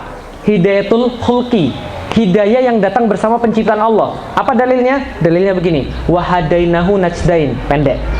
Dalam surat Al-Balad, wahadainahu najdain, dan kami hadiahkan kepada mereka, kami hidayahkan pada mereka 2 jalan. Gitu kan ya? Ada jalan yang fajir dan ada jalan yang takwa. Kita bisa milih yang fajir, kita bisa milih yang takwa karena kita punya akal. Itu hidayah yang pertama. Dalilnya tadi, akal. Hidayah yang datang bersama dengan penciptaan, hidayatul khulqi. Hidayah yang kedua, dimaksud dalam Al-Quran adalah hidayah yang datang bersama pengutusan para nabi. Dalilnya, huwaladzi arsala rasulahu bil huda. Nah, itu ada tuh. Ada huda, ada hidayah. Bil huda wa dinil haqq. Berarti ada hidayah yang kedua, Al-Quran dan As-Sunnah. Itu hidayah juga, petunjuk. Yang ketiga, yang kita minta tiap hari, hidayah itu taufik. Itu yang Bapak tanya. Ihdinas siratal mustaqim. Ya Allah, hidayahkan kami jalan yang lurus. Loh, kok kita minta lagi? Bukannya sudah dikasih? Betul, jadi ada 3. Yang pertama tadi, apa tadi? Yang kedua, Al-Quran dan As-Sunnah bersama dengan para nabi. Yang ketiga, taufik. Oke, kalau gitu, coba saya contohkan. Nih, Bapak Ibu tahu rumah saya di mana? Belum tahu, mau saya kasih tahu? Rumah saya di Kalideres, ya, di Jakarta Kalideres. Dari mana maunya enaknya? Ya udah, dari luar kota Bapak Ibu naik bis ke Kalideres. Sampai di bis Kalideres, Bapak Ibu jalan sekitar 1,5 kilometer ke sebelah timur. Lalu dapatlah di situ ada satu supermarket yang terkenal, belok ke kiri. Setelah dapat di situ belok kiri, jalan 50 meter, Bapak Ibu dapat rumah sakit yang terkenal juga. Jalan lagi 50 meter, sebelah kiri ada gerbang. Masuk ke sebelah kiri, sekitar 20 meter ke sebelah kanan. Sekitar 10 meter ke sebelah kanan lagi, rumah saya yang nomor 5. Apa yang Bapak Ibu rasakan ketika mendapatkan hidayah tadi? Nah, itu hidayah kan ya? Kan petunjuk kan ya? Apa yang Bapak Ibu rasakan? Bingung, bagus. Karena tidak ada satupun manusia di muka bumi ketika dengar hidayah langsung paham, kecuali Abu Bakar. Abu Bakar langsung, iya. Nah, itu aja. Yang lain, masa iya sih? Yang bener aja, bodoh amat deh. Nah, itu yang lain tuh. Pusing, bingung, bodoh amat, nggak ngerti. Itu hidayah. Artinya sama kayak manusia. Manusia sudah punya akal. Dia dikasih hidayah, irsyad wal bayan, Al-Quran dan As-Sunnah. Kalau akal ini kemudian menjangkau Al-Quran dan As-Sunnah, Allah kasih taufik. Tapi selama Allah nggak kasih taufik, kita nggak akan pernah beriman. Maka itulah kita minta pada Allah, ihdinas siratal mustaqim. Karena kita memang punya akal. Memang Al-Quran dan As-Sunnah ada di depan mata kita. Kita bisa mikirin, tapi kalau Allah nggak ngasih taufik, nggak jadi. Itulah hidayah itu taufik. Allah mudahkan kita. Taufik asal katanya wafak, artinya persetujuan. Jadi ACC daripada Allah Subhanahu wa Ta'ala. Dan insya Allah siapapun yang mau beriman, Allah pasti ACC. Tapi yang nggak mau beriman, Allah nggak akan ACC. Di dalam Al-Quran ada 3 kelompok yang Allah nggak akan pernah kasih hidayah. Wallahu la yahdil qaumal kafirin, wallahu la yahdil qaumal wallahu la yahdil qaumal kafirin, wallahu la yahdil qaumal fasikin, wallahu la yahdil qaumaz zalimin. Allah tidak mau kasih petunjuk pada orang yang masih kafir, orang yang masih fasik, dan orang yang masih zolim. Selama mereka tetap dalam kezoliman, kefasikan, dan kekafiran mereka. Tapi kalau mereka berhenti dan mereka mencari dalil, Allah kasih taufik. Jadi gitu kira-kira. Nah, itu hubungannya antara semuanya itu. Ada yang kurang silahkan. Betul. Silahkan kalau ada yang lain. Doa. Itu doa tadi. Bisa nggak kita mendoakan? Bisa. Makanya Allah cuma membolehkan kita mendoakan orang supaya dapat hidayah, taufik daripada Allah. Kayak saya ke bapak saya, akalnya sudah ada, Al-Qurannya sudah saya kasih, as-sunnahnya sudah saya kasih, tapi belum mau beriman karena belum ada taufik. Di depan Allah minta, depan Ka'bah, hai, makasih. Nah, jadi di depan Ka'bah saya minta, tapi Allah belum kasih taufik, ya belum bisa. Nah, jadi kira-kira begitu. Oke, ini dulu ya. Bagaimana cara berbakti kepada orang tua yang masih belum Islam? Barusan dibahas. Bagaimana hubungan dengan keluarga, famili dengan non-muslim. Jadi gini Bapak Ibu sekalian, di dalam Al-Quran Allah katakan, walaupun kita ini punya seorang orang tua atau dua orang tua yang non-muslim, tetap pergauli mereka secara ma'ruf. Hanya saja ketika mereka menyoalkan kita dalam perkara ketaatan dan melarang kita dari ketaatan, maka jangan tuti huma, jangan menuruti keduanya. Lah kenapa jangan menuruti keduanya? Karena la ta'ata illa bil ma'ruf. Tidak ada ketaatan kecuali kepada kema'rufan. Terus gimana caranya? Yang nggak harus dipertentangkan. Saya contohnya, ketika saya masuk Islam, itu bapak saya itu ngamuk luar biasa. Ibu saya apalagi. Bapak saya debat setiap hari 3 jam minimal. Sampai kita keras-kerasan suara dan sebagainya. Ibu saya lebih parah lagi. Tiba-tiba bersujud di depan saya. Kemudian bilang, kalau kamu nggak mau balik lagi agama Katolik, mami nggak mau berdiri. Saya bilang, coba bayangin. Seorang ibu yang lahir kita sujud di depan mata kita itu. Itu rasanya kayak gimana gitu kan ya. Tapi tiba-tiba saya keinget yang nyeritain saya ada cerita tentang Sa'd bin Abi Waqqas yang ibunya nggak mau makan itu loh. Tapi Sa'd bin Abi Waqqas bilang apa? Kalau ibu nggak mau makan dan ibu punya 1000 nyawa dan setiap nyawa itu keluar di depan mata saya satu persatu karena ibu nggak mau makan, itu tetap tidak akan membuat saya keluar daripada Islam. Tapi saya nggak bilang begitu gitu kan ya. Saya bilang itu mau bisa bahaya. Saya nggak bilang begitu, saya bilang ya saya sayang gitu kan ya, tapi ini adalah hal-hal yang nggak bisa dilewati, ini nggak bisa diganggu-gugat. Ya terus-menerus kita baikin pada mereka. Nah, itu kuncinya, baikin pada mereka, dan mereka akan tahu bahwa ketika kita masuk Islam itu kita bertambah baik, bukan bertambah jahat seperti yang mereka kirakan. Nanti kamu bawa bom, nanti kamu begini, nanti kamu bilang orang tuamu kafir.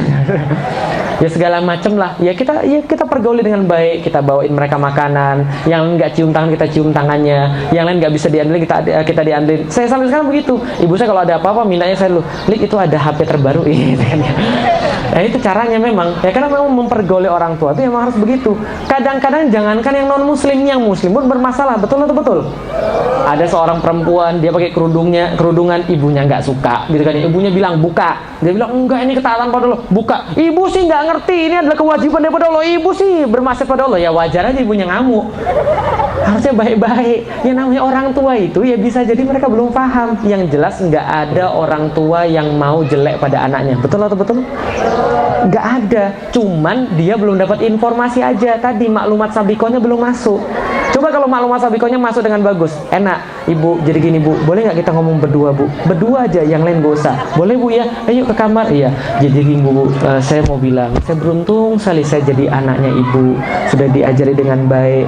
Saya diajarin segala sesuatu dan saya beruntung sekali ibu. Dan saya pengen balas ibu, tapi nggak tahu caranya. Saya cuma bisa berpikir kalau saya taat sama Allah, saya bisa berbakti sama ibu dan Allah kasih ibu kebaikan. Jadi boleh nggak bu saya berkerudung? Ibunya nangis serius. Gitu kan ya? Kalau ngomongnya begitu kira-kira ibunya boleh atau enggak? Insya Allah boleh.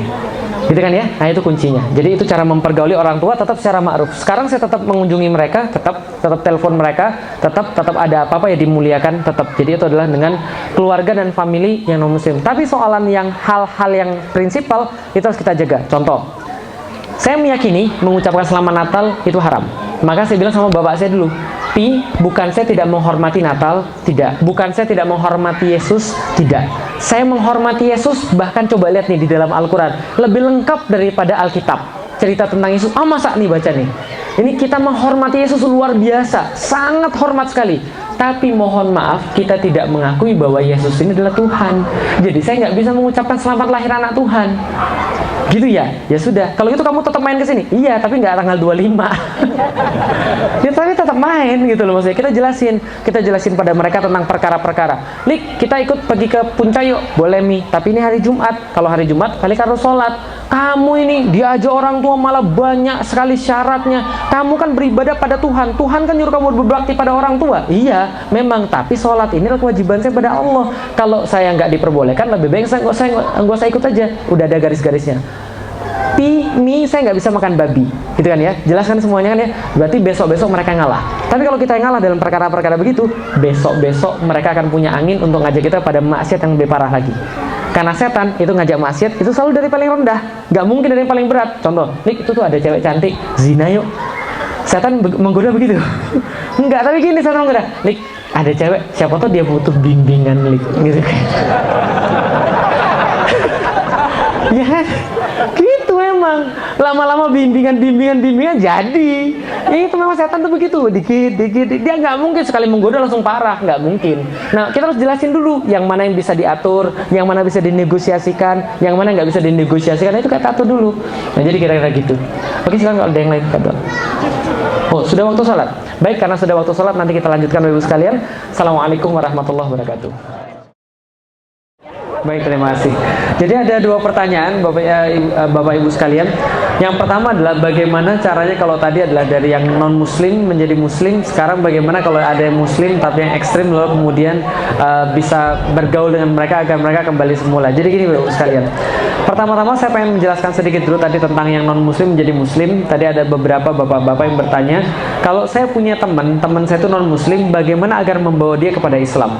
Jawabannya sederhana. Tadi sudah saya jelaskan secara umum bahwa yang dibawa adalah pertanyaan why, kenapa dulu. Nah, kalau saya secara pribadi ketika berdiskusi dengan orang-orang non-muslim di Jakarta, kita punya kelas Islamic Open House. Jadi kita undangin seluruh orang non-muslim datang ke tempat kita diskusi di situ, tanya jawab bagi yang mau bertanya, dan biasanya alhamdulillah ya sebulan 1 atau 2 yang masuk Islam. Nah, jadi ketika kita tanya pertama kali, pertanyaannya sederhana, kamu percaya nggak sama Tuhan? Itu dulu. Kalau dia percaya sama Tuhan, nanti ada pertanyaan lanjutan. Kalau dia tidak percaya sama Tuhan, berarti harus dibahas dulu tentang Tuhan. Kalau dia percaya sama Tuhan, kita pastikan dulu dia percayanya karena apa. Contoh misalnya, kenapa kamu percaya sama Tuhan? Dia jawab, karena kalau saya sakit, saya berdoa, Tuhan menyembuhkan saya. Lalu kalau ada orang yang sakit berdoa lalu kemudian nggak sembuh, apakah Tuhan nggak ada? Kan itu kan ya. Nah, itu diskusi dulu sampai dia yakin betul bahwa Tuhan itu ada.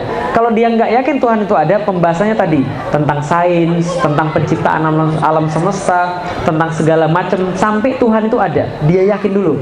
Kalau sudah pertanyaan itu dijawab, Tuhan itu ada, pertanyaan kedua, Tuhannya siapa? Nah, jadi Tuhan itu ada, yang kedua Tuhannya siapa? Yesus kah? Gitu kan ya? Atau Allah kah? Atau siapakah? Kita bahas Tuhannya siapa. Nah, kalau sudah Tuhannya siapa, baru dapat tentang Islam. Nah, itu adalah jawabannya. Yang kedua, bagaimana bergaul dengan orang-orang muslim yang dalam tanda kutip garis keras. Jadi gini Bapak Ibu sekalian, pertama-tama harus saya luruskan dulu. Pertama-tama, tidak ada muslim garis keras dan tidak ada muslim garis lembut. Ya, yang mengkotak-kotakkan muslim jadi seperti itu adalah yang pertama kali memulai orang-orang barat. Jadi harus hati-hati dengan istilah itu. Karena istilah fundamentalis, ekstrim, moderat, tradisionalis itu pertama kali diperkenalkan oleh lembaga think tank-nya Amerika, lembaga think tank-nya Presiden Amerika, namanya Rand Corporation. Jadi dia membagi muslim itu jadi 4: fundamentalis, ekstremis, tradisional, dan moderat. Nah, itu mereka membagi-bagi, dan mereka punya strategi untuk membagi-bagi begitu. Politik divide et impera lah, kira-kira begitulah. Nah, maka kita harus hati-hati. Tapi memang ada beberapa orang muslim yang kadang-kadang tidak etis pergaulannya dengan muslim yang lain, yang kadang-kadang itu cukup menyusahkan. Contoh misalnya, saya sering ketemu ada yang begini misalnya, ada yang kirim email kepada saya, Assalamualaikum Ustadz, mau tanya Ustadz akidahnya apa? Gitu kan ya. Ya saya jawablah, akidah saya Ahlus Sunnah wal Jamaah. Lalu dia balas lagi, akidah Ustadz bukan Ahlus Sunnah wal Jamaah. Ustadz adalah termasuk 72 yang sesat sehingga masuk neraka. Ya sudah. Jadi itu jawabannya. Karena dia melihat seorang muslim hanya dari beberapa hal. Contoh misalnya, ketika salaman sama muslim, dia Assalamualaikum. Ketika kita salam, dia ngeliat dulu, ini celananya cingkrang atau enggak. Kalau celananya nggak cingkrang, dia nggak mau jawab salamnya. Kalau celananya cingkrang, waalaikumsalam, langsung begitu kan ya. Dia lalu jenggotnya ada atau enggak. Nah, ini adalah satu tadi. Ada memang orang-orang kayak begini. Tapi perlu saya sampaikan Bapak Ibu sekalian, Islam itu kelompoknya banyak. Ya, sekali lagi, Islam itu kelompoknya banyak. Boleh atau tidak? Boleh atau tidak kelompoknya banyak? Boleh. yang tidak boleh berlainan akidah. Karena di zaman Rasul ada muhajirin, ada ansor, ada kelompok-kelompok bani-bani, kabilah-kabilah. Rasul biarkan, nggak ada masalah. Yang penting nggak boleh asobiyah. Asobiyah itu apa? Asobiyah adalah ikatan-ikatan apapun yang diataskan daripada ikatan ukhuwah, itu yang nggak boleh. Tapi kalau kita berkelompok, boleh-boleh saja. Lah ini keluarga masyarakat Muslim Indonesia, ini kan kelompok. Tapi apakah keluarga masyarakat Muslim Indonesia mengatakan begini? Selain keluarga masyarakat Muslim Indonesia, yang lainnya bukan Muslim. Apakah begitu? Karena hanya kami yang keluarga Muslim, yang lain bukan keluarga Muslim. Enggak begitu. Artinya apa? Berkelompok hukumnya boleh, berpartai-partai hukumnya boleh. Yang nggak boleh mengatakan kelompok gue doang yang benar, yang lain salah. Itu yang nggak boleh. Lah kenapa? Coba perhatiin baik-baik. Ini hadisnya Rasulullah tentang 73 golongan. Rasul berkata, "Kanat Bani Israel tafarraqat ala sintaini wa sab'ina millah." Dulunya orang-orang Bani Israel itu terpecah menjadi 72 golongan. Wa satafturuku ummati ala salasi wa sab'ina millah. Akan terpecah umatku menjadi 73 golongan. Lalu Rasul bilang, "Kulluhum finnar." Semuanya masuk neraka. Illa millatan wahidatan, kecuali milah yang satu, kecuali kelompok yang satu. Nah, lalu kemudian ketika diomongin begitu, lihat ya, Rasul bilang ada 73 golongan, semuanya masuk neraka kecuali yang satu. Apa pertanyaan para sahabat? Tahu? Sahabat nggak nanya begini, Rasul jelasin kami yang sesat-sesat itu yang mana? Nggak gitu kan? Tapi yang Rasul tanya, yang para sahabat tanya pada Rasul apa?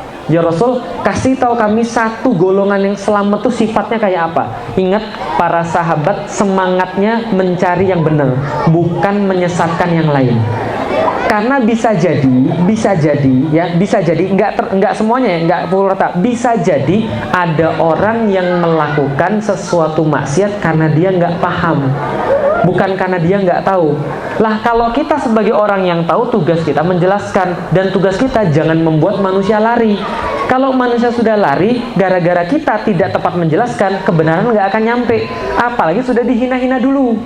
Kalau sudah dihina-hina dulu, mungkin dia mau menerima kebenaran, tapi bukan dari lisan kita. Antum itu ya udah diomongin berkali-kali, celana di bawah mata kaki itu masuk neraka, tau nggak antum?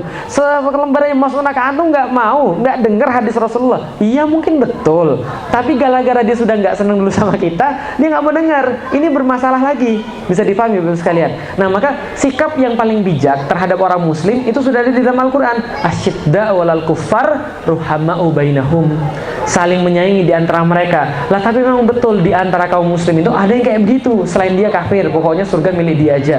Ya salah satunya kelompok yang sudah kita tahu yang muncul di daerah Syria dan Irak itu kan ya. Ya kan, selain mereka kan bukan Islam seolah-olah kan begitu kan ya. Nah, ini yang kemudian harus kita kemudian sampaikan. Salahnya adalah ketika terjadi kasus-kasus kayak di Indonesia, orang tua takut agar anaknya ngaji. Padahal saya kasih tahu, kelompok teroris itu ngerekrut orang yang nggak paham. Karena kalau yang sudah paham nggak bakal melakukan yang kayak begitu. Bisa dipahami Bapak sekalian? Jadi anak-anak itu harus paham, berkelompok-kelompok nggak apa-apa. Kelompok-kelompok di dalam Islam itu kayak nasi goreng. Tahu nasi goreng Bapak sekalian? Tergantung selera. Anda senang makan nasi gorengnya ini, belum tentu yang lain senang selera Anda. Bisa jadi gini, ada orang nanya, sama kayak di restoran, yang di sini menu paling enak yang mana? Itu apa yang dibilang sama tukang saji ya? Di sini semuanya enak ya, karena dia yang jualan. Tapi itu betul, karena itu soalan selera. Artinya adalah apa? Yang nggak boleh berkata cuma saya yang benar, yang lain salah. Imam Syafi'i saja yang sudah sejenius itu berkata, pendapat saya benar, tapi yang lain bisa jadi benar. Pendapat saya benar, tapi yang lain bisa jadi benar. Kita juga sama. Artinya gini, kalau ada orang mengingatkan kita, jangan langsung kita bilang ekstrim. Bisa jadi dia yang benar loh. Ya kan ya? Tapi yang harus kemudian kita lakukan adalah ya tadi berlegowo. Maka kalau ada nasihat, terima saja. Separah apapun nasihatnya, dari siapa saja, itu untuk kita ya, terima saja. Tapi kalau kita nasihati orang, ingat baik-baik, Allah memilih lisan kita untuk disampaikan pada orang lain agar orang lain itu dapat hidayah melalui kita. Artinya dengan cara sebaik-baiknya. Tapi kalau kita menerima nasihat, udah. Jadi gini, nasihat itu apapun bentuknya tetap nasihat. Bisa jadi yang namanya berlian itu dilemparin ke kepala orang, sakit rasanya, tapi tetap berlian. Ya ambil berliannya nggak apa, ada yang nyelipin di kantong, ya udah terima aja. Ada yang cuma ngasih doang gitu aja, nggak pakai kata-kata, ya udah terima aja. Yang penting tetap berlian. Tapi kalau dilempar bukan berlian, batu misalnya dilempar terus gimana? Ya nggak apa-apa, terima aja. Nanti kan bisa bikin rumah pakai batunya. Ya artinya adalah apa? Tidak pernah ada rasa salah kalau ada orang yang kemudian kita diperlakukan buruk, nggak pernah ada salah. Kenapa? Karena kita nggak akan dimintai pertanggungjawaban atas lisan orang lain dan perbuatan orang lain. Tapi perbuatan kita dan lisan kita itu yang dimintai pertanggungjawaban oleh Allah Subhanahu Wa Taala. Jadi woles saja, santai, kalem aja. Gitu kan ya? Itu jawabannya. Jadi itu jawabannya. Ada lagi pertanyaan yang belum saya jawab? Apa kopi apa? Oh iya, tentang komik, jadi ya betul. Saya pernah menulis dalam buku Muhammad Al-Fatih, ada 2 pelajaran yang paling penting untuk anak-anak, termasuk bagi kita. 2 pelajaran itu adalah sejarah dan bahasa. Kenapa bahasa? Karena bahasa adalah induknya ilmu. Karena gini Bapak Ibu sekalian, catat baik-baik. Tanpa bahasa, ilmu tidak bisa disimpan, tidak bisa ditransfer, dan tidak bisa diolah. Ya nggak sih? Jadi kalau saya ngomong apapun Anda nggak ngerti bahasa saya, percuma. Ada profesor pinter banget, tapi ngomongnya nggak bisa. Bisa ditransfer nggak ilmunya? Nggak bisa. Tanpa bahasa ilmu nggak bisa di-store. Contoh, saya punya kitab di komputer saya di rumah. Itu kitab Tarikur Rusul wal Muluk Imam Ibnu Katsir, 40 jilid Bapak Ibu sekalian. Masya Allah. Itu kalau dibeli dalam bahasa Inggris, 1 jilid harganya 1 juta. Berarti di laptop saya ada minimal berapa harganya? 40 juta. Tapi saya terhijab dari ilmu 40 juta gara-gara saya nggak fasih bahasa Arab. 1 halaman 30 menit untuk bacanya. Coba kalau saya fasih bahasa Arab, itu ilmu sudah milik saya semua. Berarti ilmu itu diolah, disimpan, ditransfer lewat bahasa. Maka bahasa itu penting. Dan mujizat kita adalah mujizat bahasa. Al-Quran itu mujizat bahasa. Tadi saya lupa jelaskan, kalau mujizatnya Nabi Musa itu kan yang wow, keren banget, bro, laut bro. Kalau Al-Quran kan nggak begitu, mikir gitu kan ya, mujizatnya bahasa. Nah, maka bahasa penting. Yang kedua sejarah, dan Indonesia kacau hancur gara-gara sejarah. Karena anak kita ini diceritain kisah-kisah sejarah yang nggak benar semuanya. Makanya ketika gede karakternya hancur, gara-gara sejarahnya hancur. Contoh misalnya, kenapa Indonesia mental maling semuanya?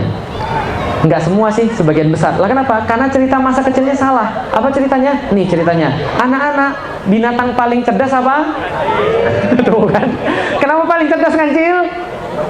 Karena dia berhasil mencuri timun dari petani. Betul, kejadian betul di Indonesia. Orang-orangnya pada jadi pencuri dan petaninya sengsara. Loh kok Ustaz tahu? Saya kan IPB. Saya tahu nasib petani kayak apa. Kesian betul, dibohongin terus memang. Nah kenapa? Karena tadi cerita salah. Ada lagi cerita, ada seorang laki-laki ngintip cewek mandi. Ternyata ceweknya bidadari. Nah itu kan ya. Lalu kemudian dia maling selendang bidadari, sehingga bidadari nggak bisa terbang ke langit. Ujung-ujungnya, endingnya ceritanya adalah dia nikah sama bidadari. Pelajaran moralnya adik-adik sekalian, pencuri nikah sama bidadari, bagus. Itu masalahnya. Lah, Al-Fatih seperti apa? Muhammad Al-Fatih umur 11 tahun dia sudah menulis satu puisi yang sangat luar biasa. Puisinya tentang jihad. 11 tahun. Kalau mau nanti saya forwardkan dari WhatsApp misalnya atau dari manapun.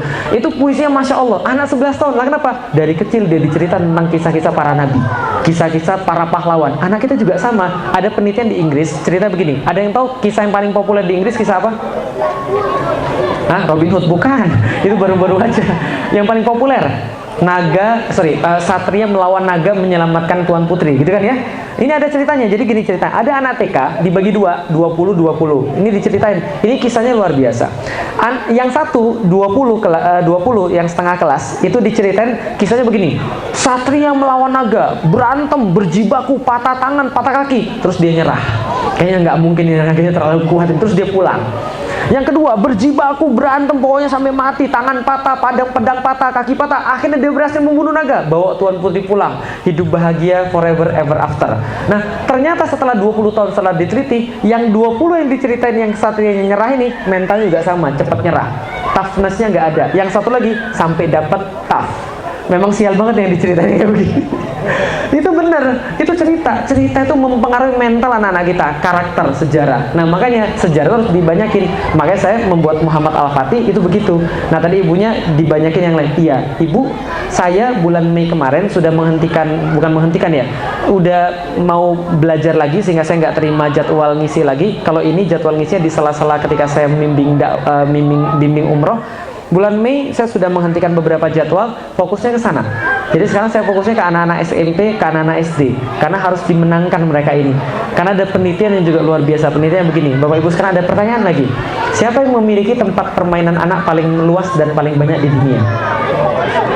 Hah? Siapa yang punya? Siapa? Hah?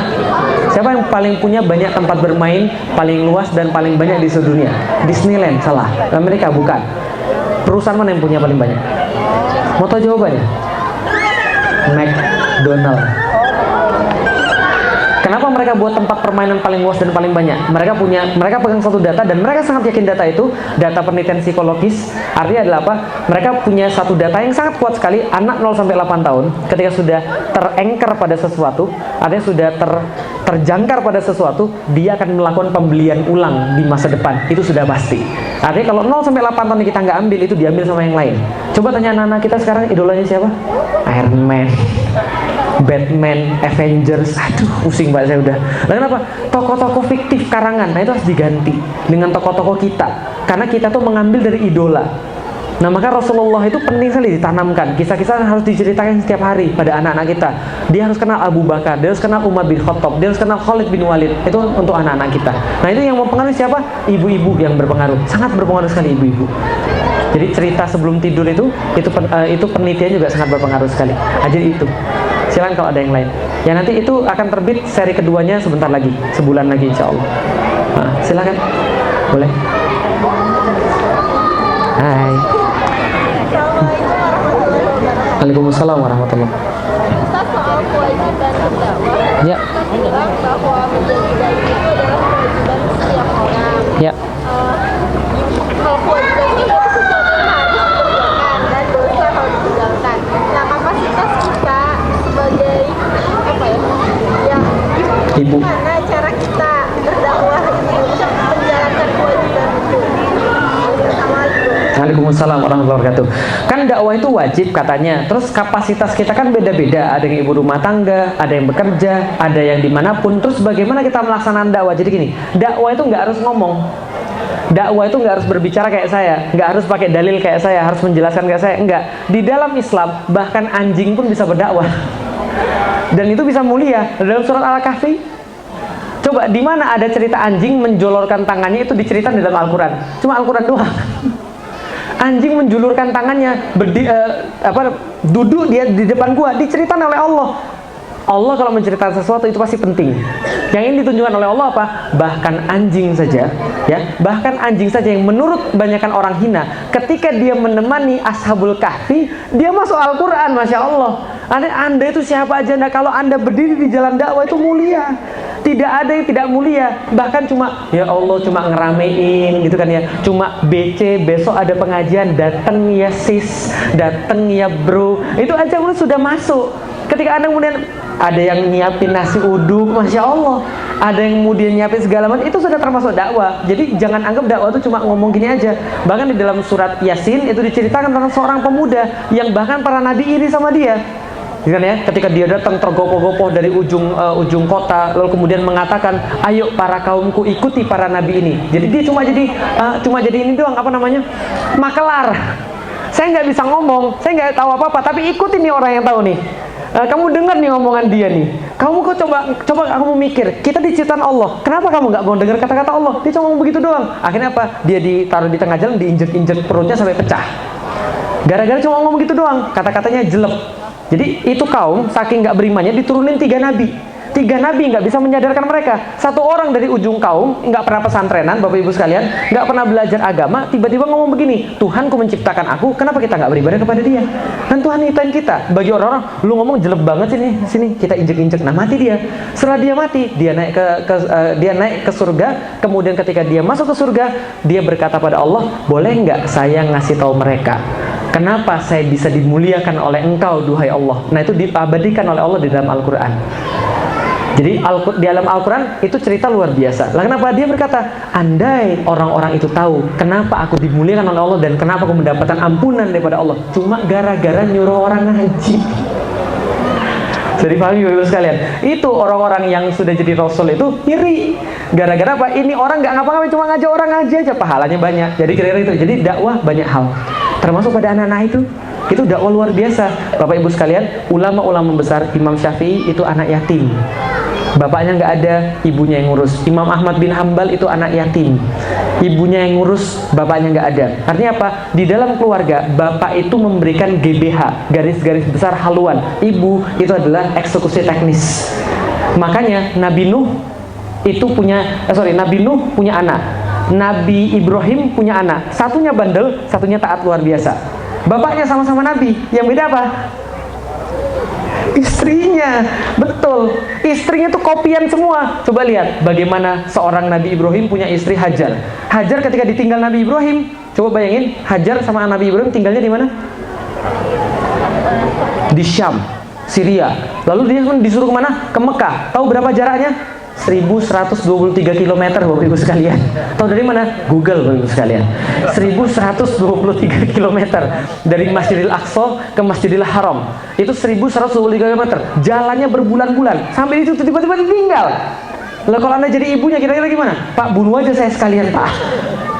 Sampai bawa anak loh yang masih dalam kain gendongan loh. Tapi ketika kemudian dikatakan pada Hajar, ini perintah Allah.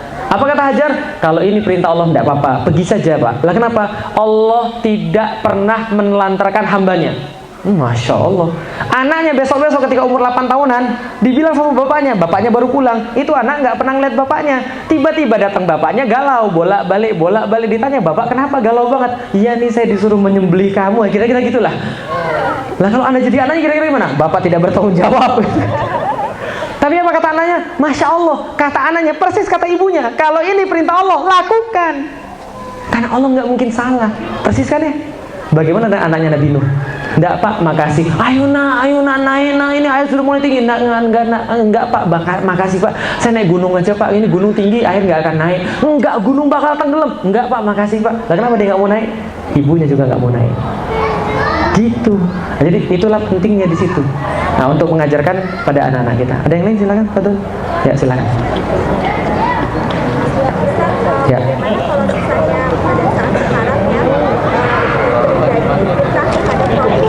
Ya. Sebagai seorang teroris. Ya.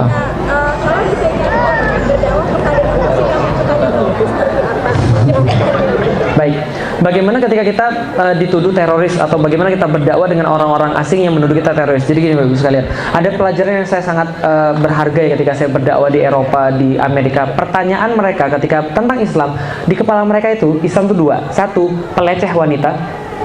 Yang kedua, tukang perang. Itu di kepala mereka. Maka jelasin mereka dengan dua itu biasanya masuk. Karena mereka nanya begitu. Bagaimana kaum muslim memperlakukan wanita? Bagaimana kaum muslimin tentang perang? Jadi gini Bapak-Ibu sekalian, kalau kita soalkan tentang masalah perang, pertanyaan saya sederhana. Kalau kita ketik lagi di Google, perang mana yang paling memakan banyak korban? Atau kejadian apa yang paling memakan banyak korban? Ayo sebutin. Kejadian apa yang paling memakan banyak korban? List 1 sampai 5 apa aja? Nomor 1, Perang Dunia 2, salah. Itu nomor 2. Yang nomor 1 apa? Ya Pak, Perang Dunia Pertama itu nomor 3 Pak. Ya? Irak salah. Perang Salib salah. Perang Saudara Amerika, Civil War salah. Itu nanti keluar filmnya Pak. Salah. Ada lagi? Apa lagi? Palestina salah. Mau tahu? Nyerah semua? David Stannard dalam bukunya American Holocaust mengatakan bahwa ketika pendudukan benua Amerika oleh orang-orang Amerika yang sekarang kita sebut orang Amerika itu menghapuskan orang-orang native Indian sebanyak 100 juta. Ada yang lebih banyak daripada itu? Enggak ada. Itu yang paling banyak. Pelakunya muslim? Bukan. Perang Dunia Kedua, pelakunya muslim? Yang bikin gara-gara muslim? Perang Dunia Pertama, pelakunya muslim? Yang bikin gara-gara muslim? Dan seterusnya, nggak pernah kita. Jadi secara fakta itu nggak ada sama sekali. Nah dari mana kemudian disimpulkan fakta bahwa Islam disebarkan dengan pedang? Padahal perkara-perkara itu selalu yang melakukan bukan Islam. Contoh lagi, ada seorang Grandmaster Aikido pernah ngobrol dengan saya. Dia pergi ke Jepang karena dia seorang Grandmaster. Ada Grandmasternya Grandmaster di Jepang. Dia bilang begini, saya tuh salut sama agama Anda, agama Islam. Loh emang kenapa? Kan agama Islam memperbolehkan membunuh orang. Kamu ini main-mainin saya, kamu ini ngolok-ngolok saya. Enggak, maksud saya begini. Grandmaster tuh bilang begini, dalam penelitian saya, Islam adalah agama yang paling mirip dengan Bushido-nya Jepang. Sangat-sangat satria.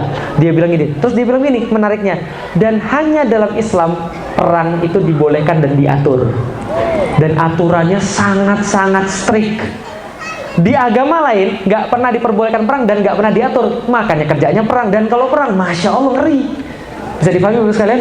Ketika orang pergi ke Istanbul, saya selalu bilang, nih lihat nih, ini adalah sisa-sisa Islam ketika Islam membebaskan Konstantinopel. Lihat, ada nggak satupun gereja yang kemudian diruntuhkan? Nggak ada. Ada nggak tempat pemukiman mereka sampai sekarang? Ada. Orang-orang Yunani ada nggak sampai sekarang? Banyak. Orang-orang Kristen sampai sekarang ada? Masih ada. Semua dokumennya jelas ketika kita memberikan pada mereka kebebasan untuk beragama segala macam. Tapi pertanyaannya ketika dibalik ke Spanyol, ada nggak di situ orang-orang Muslim di situ? Nggak ada. Itu yang terjadi. Tapi itu kan nggak pernah diambil. Gitu kan ya? Nah makanya ini kalau kita lihat dari segi data itu memang nggak ada. Jadi kita bisa jelaskan pada mereka. Segi data, Islam nggak pernah disebarkan lewat perang kok. Bagaimana dengan peperangan-peperangan yang itu? Ya itu kan ketika kita diserang. Kita pernah nggak menyerang balik orang? Pernah, tapi tidak dalam kadar membunuh orang, membabi buta. Tidak. Tapi memang ada aturannya. Bagaimana aturan di dalam Islam? Rasul katakan, sebelum engkau memerangi manusia, datangi pekarangan mereka, seru mereka dengan Islam. Sungguh kalau ada satu aja yang masuk Islam gara-gara Anda, itu lebih baik daripada dunia dan seisinya. Itu kan kata Rasul kan ya? Kalau mereka tidak mau, tawarin mereka bayar jizyah. Kalau mereka nggak mau, baru perangi. Tapi ingat, jangan membunuh wanita, jangan membunuh orang tidak bersalah, jangan ganggu anak-anak, jangan tebang pohon tempat orang berteduh, jangan membumi hanguskan, jangan mengganggu tempat-tempat peribadatan, dan siapapun yang masuk ke dalam tempat peribadatan. Aturannya Masya Allah kan ya. Jangan memotong orang di kepala supaya bisa dikenali mayatnya sama orang lain. Jangan mencincang. Itu kata Rasul semua itu. Lah sekarang nggak ada. Gitu kan ya. Makanya ketika perang salib yang mulai siapa? Bukan kita. Makanya namanya perang salib, bukan namanya perang jihad gitu. Jadi gitu kira-kira. Jadi nggak ada buktinya. Agama mana yang nyuruh orang? Ketika Anda menyelamatkan satu nyawa manusia, Anda menyelamatkan seluruh nyawa manusia seluruhnya di dunia. Ketika Anda membunuh seorang manusia, Anda membunuh seluruh manusia di dunia. Nggak ada kecuali Al-Quran. Nah cuman sekarang orang-orang yang ya segala macam, ya kita nggak tahu tuh dapatnya dari mana. Saya pernah diwawancarai, Ustaz, bagaimana tentang media luar? Bagaimana Anda memandang tentang ISIS? Apakah seluruh orang-orang Muslim kalau Anda mendakwakan Islam, bukannya nanti mereka akan jadi seperti ISIS? Saya bilang ini, Anda ini nggak adil. ISIS itu berapa orang sih? Anda selalu ambil Islam dari dia. Ini loh 1,6 miliar Muslim yang lain Anda nggak lihat. Ngomongnya apa, maunya apa, gitu kan ya? Ini nggak adilnya media itu begitu. Ya, jadi memang selama media masih milik mereka, bersabarlah Ibu. Dan kita akan dapat pahala dari kesabaran kita dan penjelasan kita pada orang lain, insya Allah. Jadi gitu kira-kira ya. Jadi itu menghadapi orang. Ya, bapak-bapak silakan. Silakan bapak-bapak. Mudah paham, Masya Allah. Alhamdulillah. Silakan. Oh, ibu lagi, gimana moderator? Ikhlas, Masya Allah. Memang bapak-bapak tuh begitu ya. Ya silakan. Ya.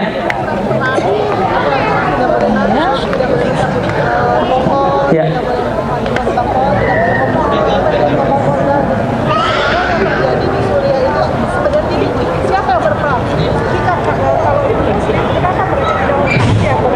Ya. Baik. Tadi ibunya membalikan lagi. Kata Ustadz tidak boleh memotong, tidak boleh membakar, tidak boleh begini, tidak boleh begitu. Itu yang terjadi di Suriah gimana? Oke, jadi gini Bapak sekalian.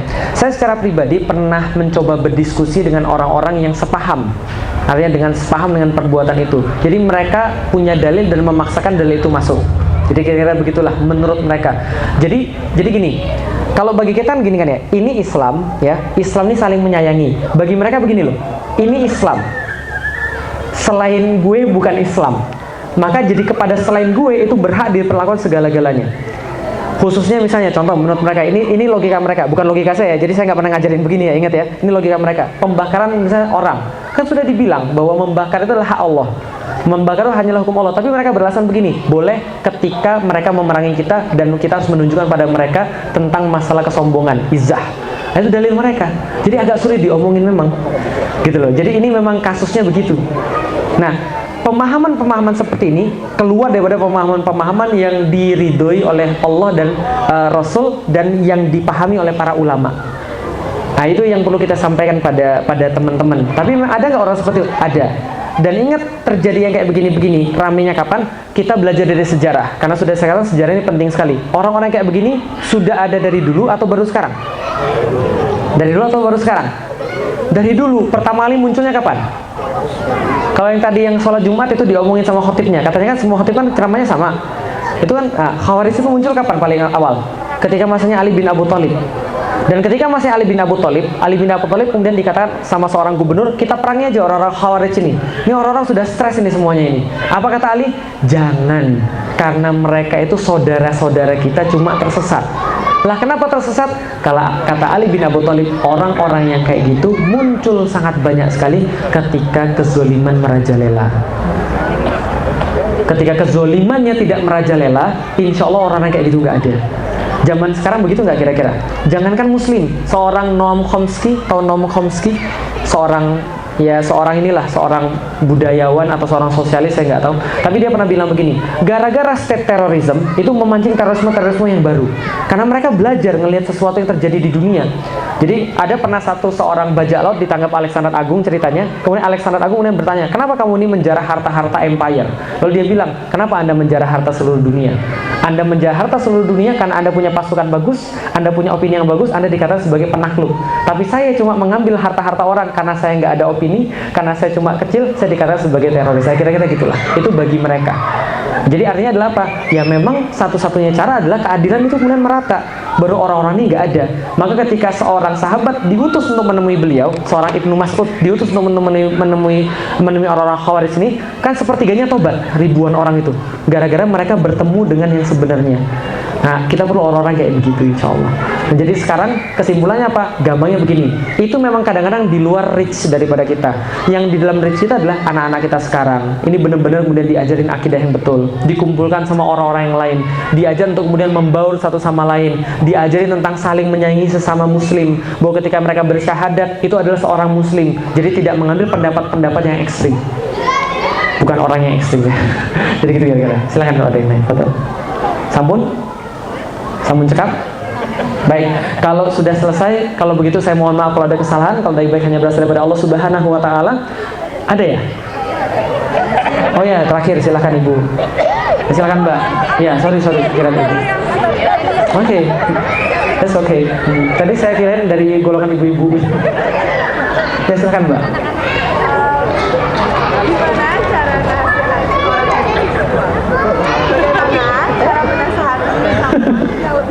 Baik, terima kasih. Pertanyaannya adalah bagaimana cara menasihati orang yang lebih tua? Itu yang selalu saya pikirin dari dulu juga. Jadi gini Bapak Ibu sekalian. Jadi gini ya, namanya orang tua itu kadang-kadang cara menasihati paling bagus adalah dengan mendengarkan. Serius, dengan mendengarkan. Orang tua itu kalau kita dengerin dia jadi baik. Kalau kita bantah, itu malah tambah parah. Nah, jadi dengerin dulu orang tua itu ya. Ini berlaku bagi semuanya ya. Orang tua tuh dengerin, semakin dia tua, dia semakin perlu didengerin. Semakin dia tua lagi, semakin perlu didengerin. Kadang-kadang kita nggak usah bilang apa-apa untuk buat dia berubah. Doa aja terus, dengerin doa, terus kadang-kadang ngomong sedikit tapi yang nggak nyakitin. Insya Allah juga bisa berubah. Dan kadang-kadang orang tua itu lebih mau dengar perkataan temannya daripada anaknya sendiri. Jadi ya, usahakan temannya aja yang selalu ngomong. Baik, jadi kira-kira seperti itu. Kalau ada yang salah saya mohon maaf, karena yang baik hanya berasal dari Allah Subhanahu wa Ta'ala. Alhamdulillah, nanti kalau ada yang masih kurang silahkan cari di YouTube, ketik Felix Xiao kalau ada yang masih kurang, atau silahkan dapatkan beberapa di buku-buku saya. Mudah-mudahan ada manfaatnya di situ. Sekali lagi, mudah-mudahan Allah merahmati kita semua, memberikan kebaikan pada majelis ini. Maka siapapun yang datang pada majelis ini, Allah akan karuniakan ampunan. Allah sudah janjikan itu. Allah akan karuniakan jauh dari api neraka, dan Allah akan karuniakan surga kepadanya. Allah lebih sawab. Assalamualaikum warahmatullahi wabarakatuh.